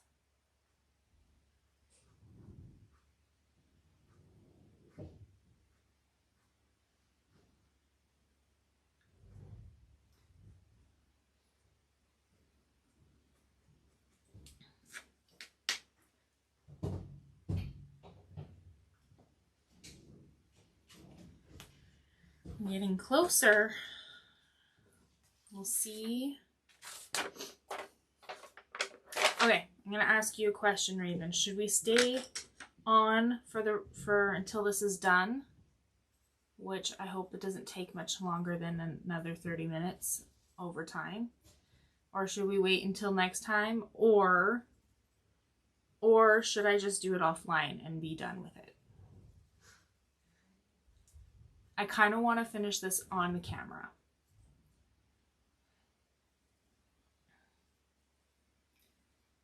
Just getting that really dark area between the fur and the leg.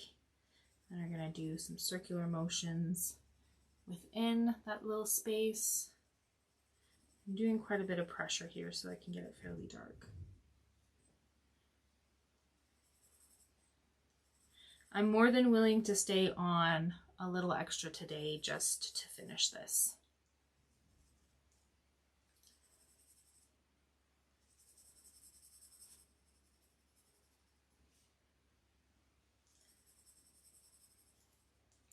So again, should I stay on a little extra today, get it done? Should I wait until next week to get it done and then have a really short video next week? Or should I just do this offline?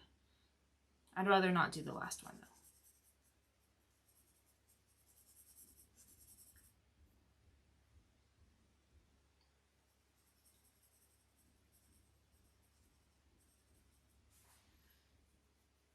I'm going to take the 2H and just get the basic shadowing, basic shade in there first.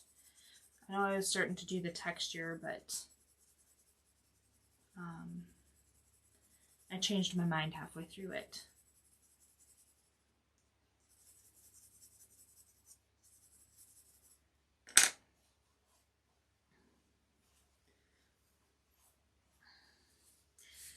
Blend both the leg and the fur with the toilet paper. And there is a line that I see that I don't like, so I'm going to take the HB pencil and kind of make it darker around that little line that I see to kind of blend it in.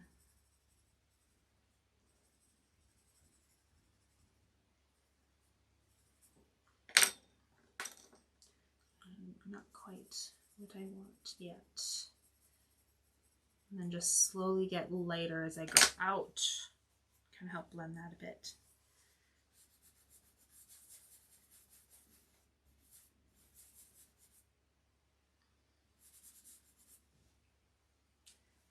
And now going in with the HB pencil, going to do those little textured pieces, the shadows underneath the fur.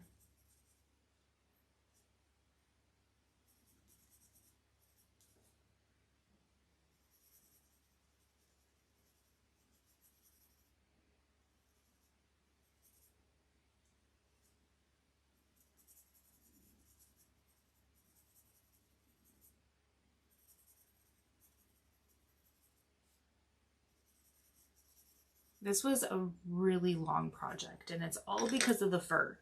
The fur is the issue.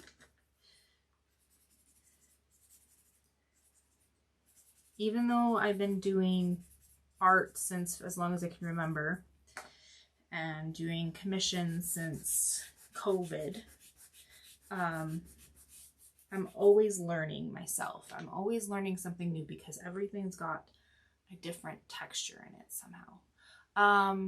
Now I'm taking the mono eraser and just picking up some of those highlights again, maybe redefining the edge of that blanket so that we can see the difference between the leg and the blanket.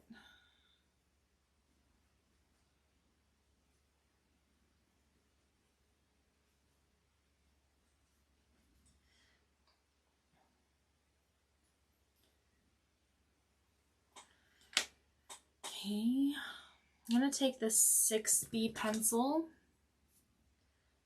and just, I'm not doing too much. We don't want to make it a straight line, like a thick dark line all the way across. We want it to make it look like it's still connected, that it's just a roll, nothing more. So I'm going to do light circular motions around it so it's a nice soft shadow. I'm going to do the same with this one right here.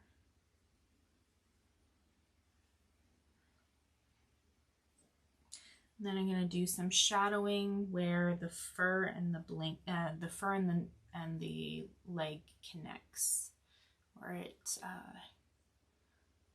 where you can see them touch. So first I'm doing short strokes to kind of create the texture of the fur just above it, and then after that I'm going to do circular motions even higher up, touching that section we just did.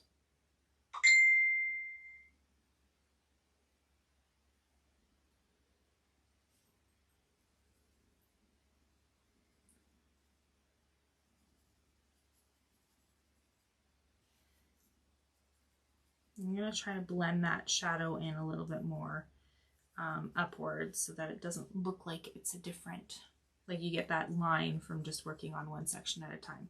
We don't want to try to avoid having those little lines.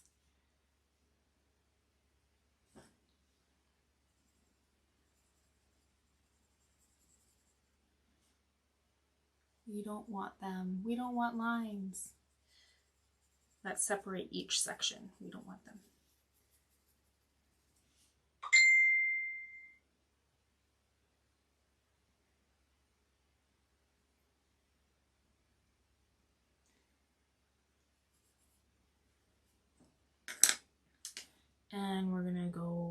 HB to make that foot and leg just a little bit darker. We're just filling it in the rest of it. Trying to do nice tight circular motions for this so it's easy to blend.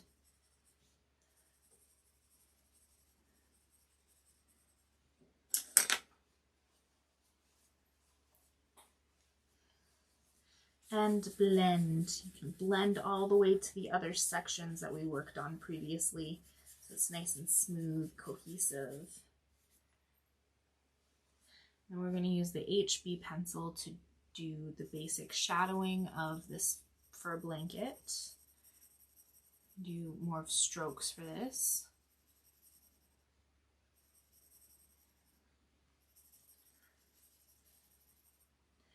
And then use the toilet paper and kind of blend in the direction of going. I'm not blending in a circular motions, just up and down.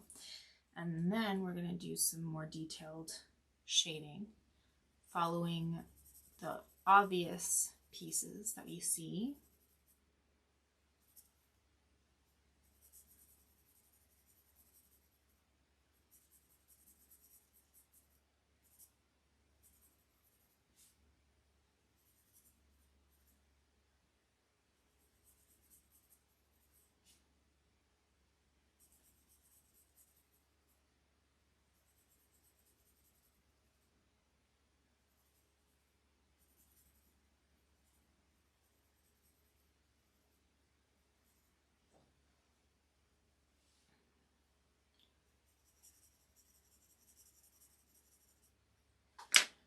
And then using the blending stump to soften that up a bit.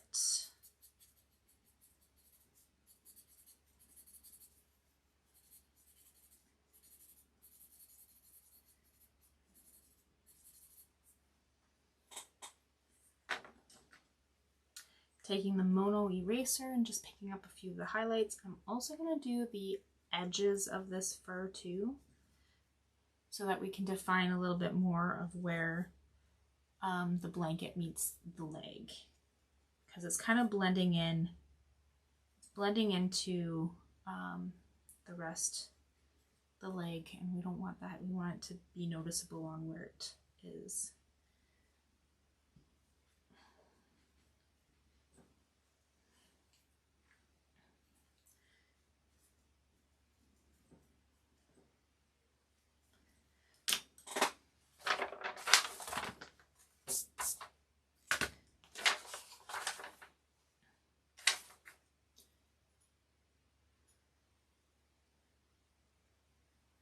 Moving on to the next, I'm going to use the 14B for the dark, really dark shadows.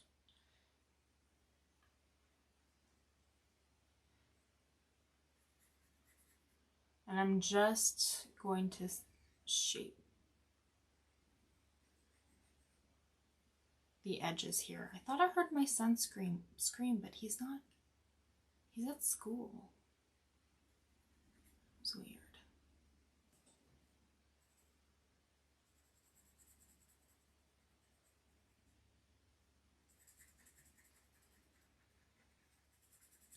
So circular motions to fill that in. I'm doing quite a bit of pressure.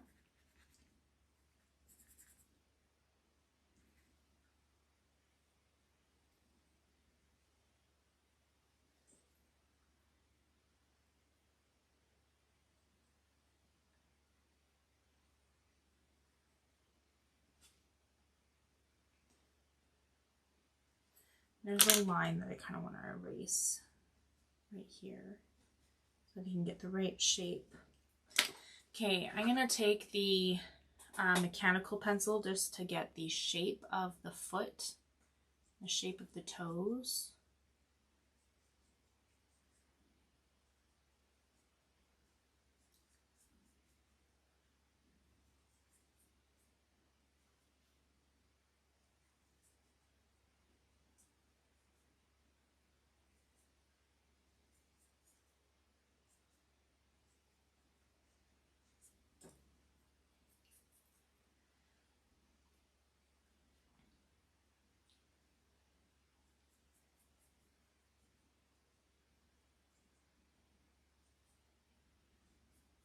Yeah, we're gonna stay on until this is finished because we really just have this very small corner left and then we're done, so we can move on to the next. I'm going to look up some pictures that are possible for pastels, and then I'll post them on the Facebook group and you guys tell me which ones you want to do. It'll be a by vote, popular vote wins.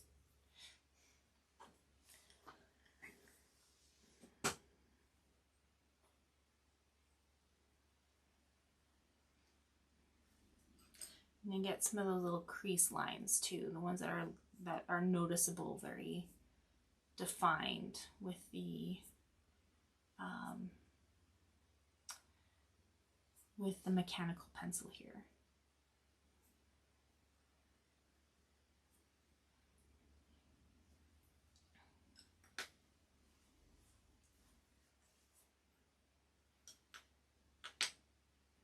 Using the 6B, we're going to work on some of those really dark shadows, not quite black. One at the bottom of this foot here.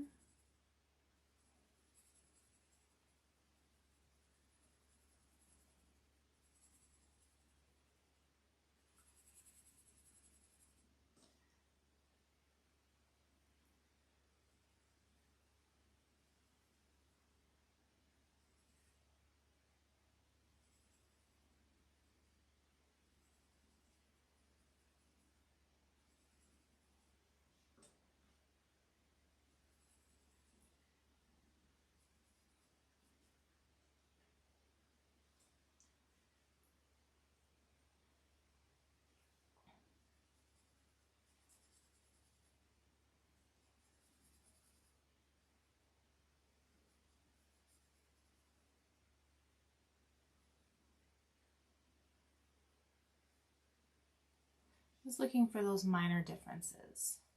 And then we're going to go and use the HB. Still working on some of those really dark shadows. I'm going to use quite a bit of pressure with tight circular motions. Just trying to recreate the shape of this shadow. So it's kind of like a circle, not a circle, but a rounded shape that I see here. It's not straight across.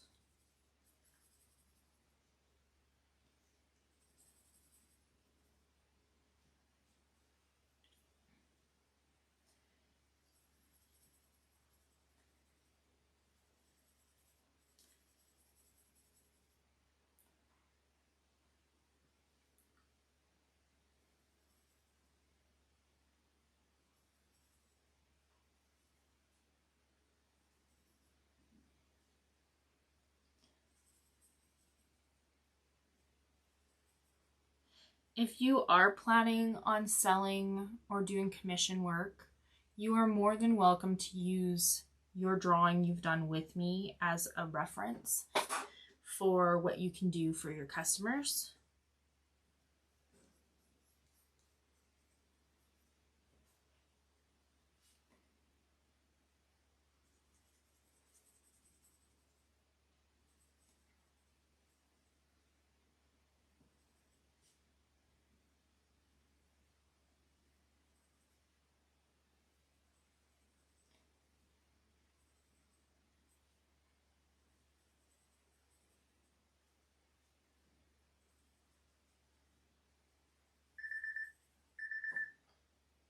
It's 12, but I'm gonna stay. I don't have much more to do, so I'm gonna stay until this is done because I don't want to have to do just a little teeny tiny video next time.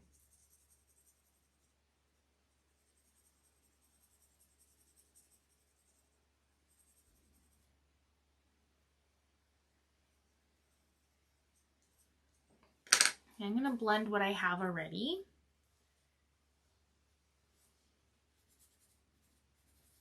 Using the toilet paper. Just doing some circular motions.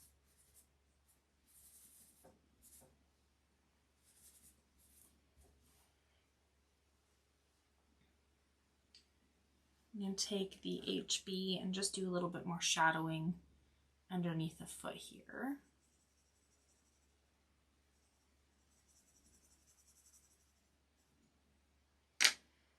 think I'm going to use a little bit of 6B to kind of just define some of those shadows between each foot, each toe, I mean. Some little small, I'm not doing full lines all the way across, just a few little strokes.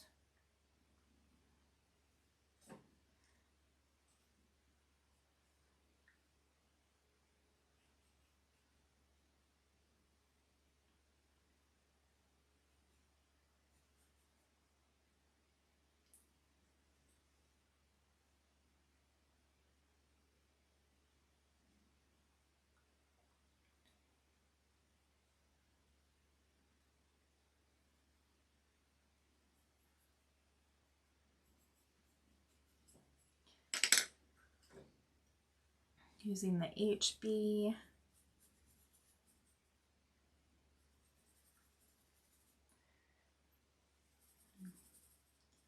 I'm just trying to redefine some of these shadows here.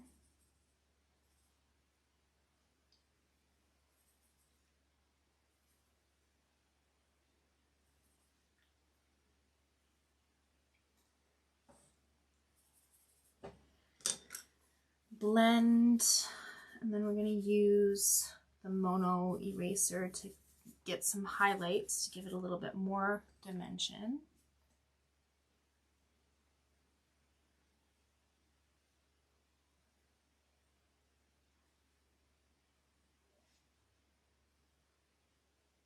So beside some of these lines here, the shadows, the toenails, just a little bit.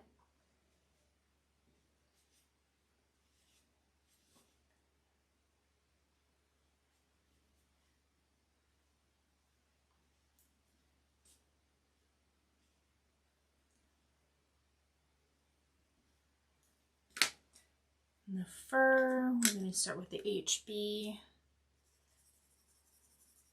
I'm going to get the basic shadows here, and then we'll do the texture. HB and then 2H for the rest. Just doing some more short lines types of stroke. Okay, there we go. Blending it, taking the HB again and doing more detailed shadowing and texturing.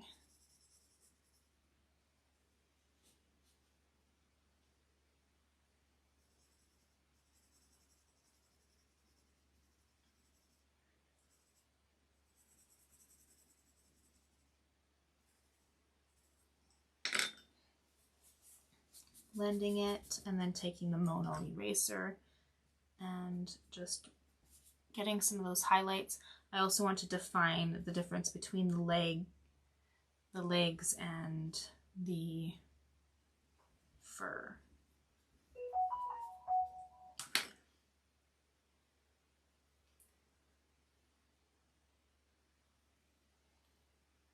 So first I'm going to do is I'm going to trace the shape of the foot.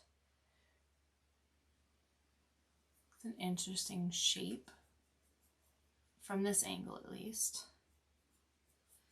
So I'm going to define the shape of the foot, and then we're going to use the mechanical pencil to kind of get some of those little rolls, not a whole bunch there.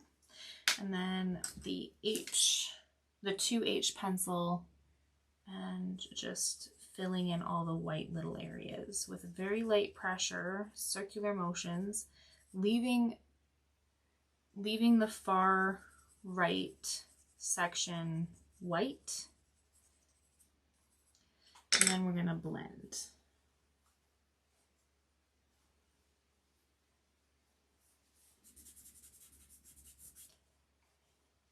And then taking the mono eraser and just doing a highlighted line on the inside where it hits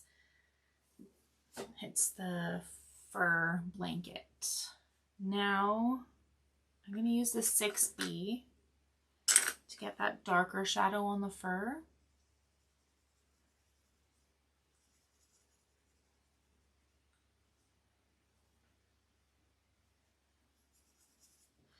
then the HB pencil.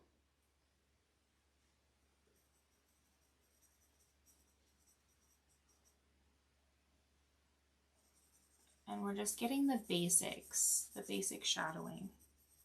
Not too worried about all the little details. We just want to get the shape of the basics of it.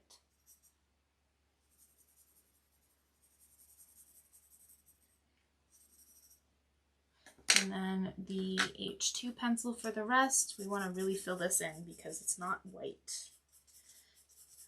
It's not pure white. Blending with the toilet paper. Now going in with the HB pencil again to do some more of the detailed work.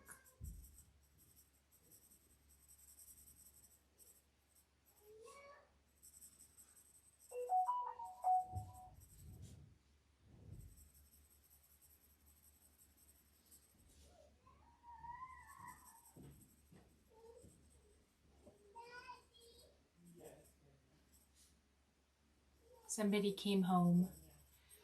Taking the small blending stump to soften those up a bit.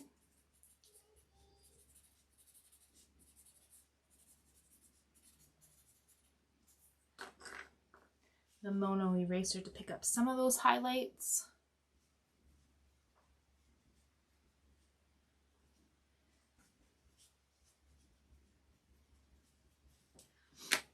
And there we go. We are done.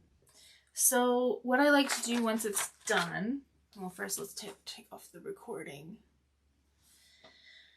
I like to sign with a black pen because I've had artwork stolen from me before, which I mean by that, just one second.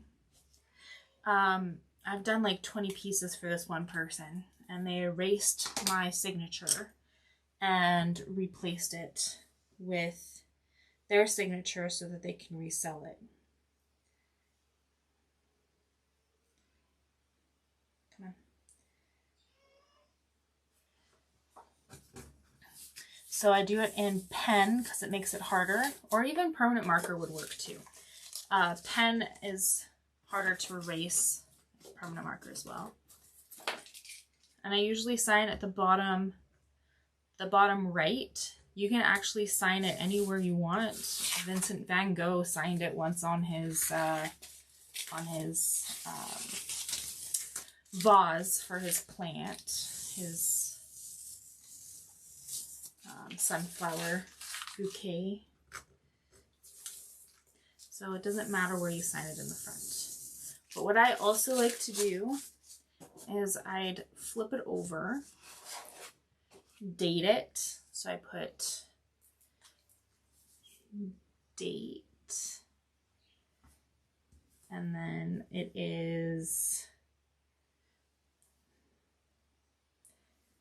May, right?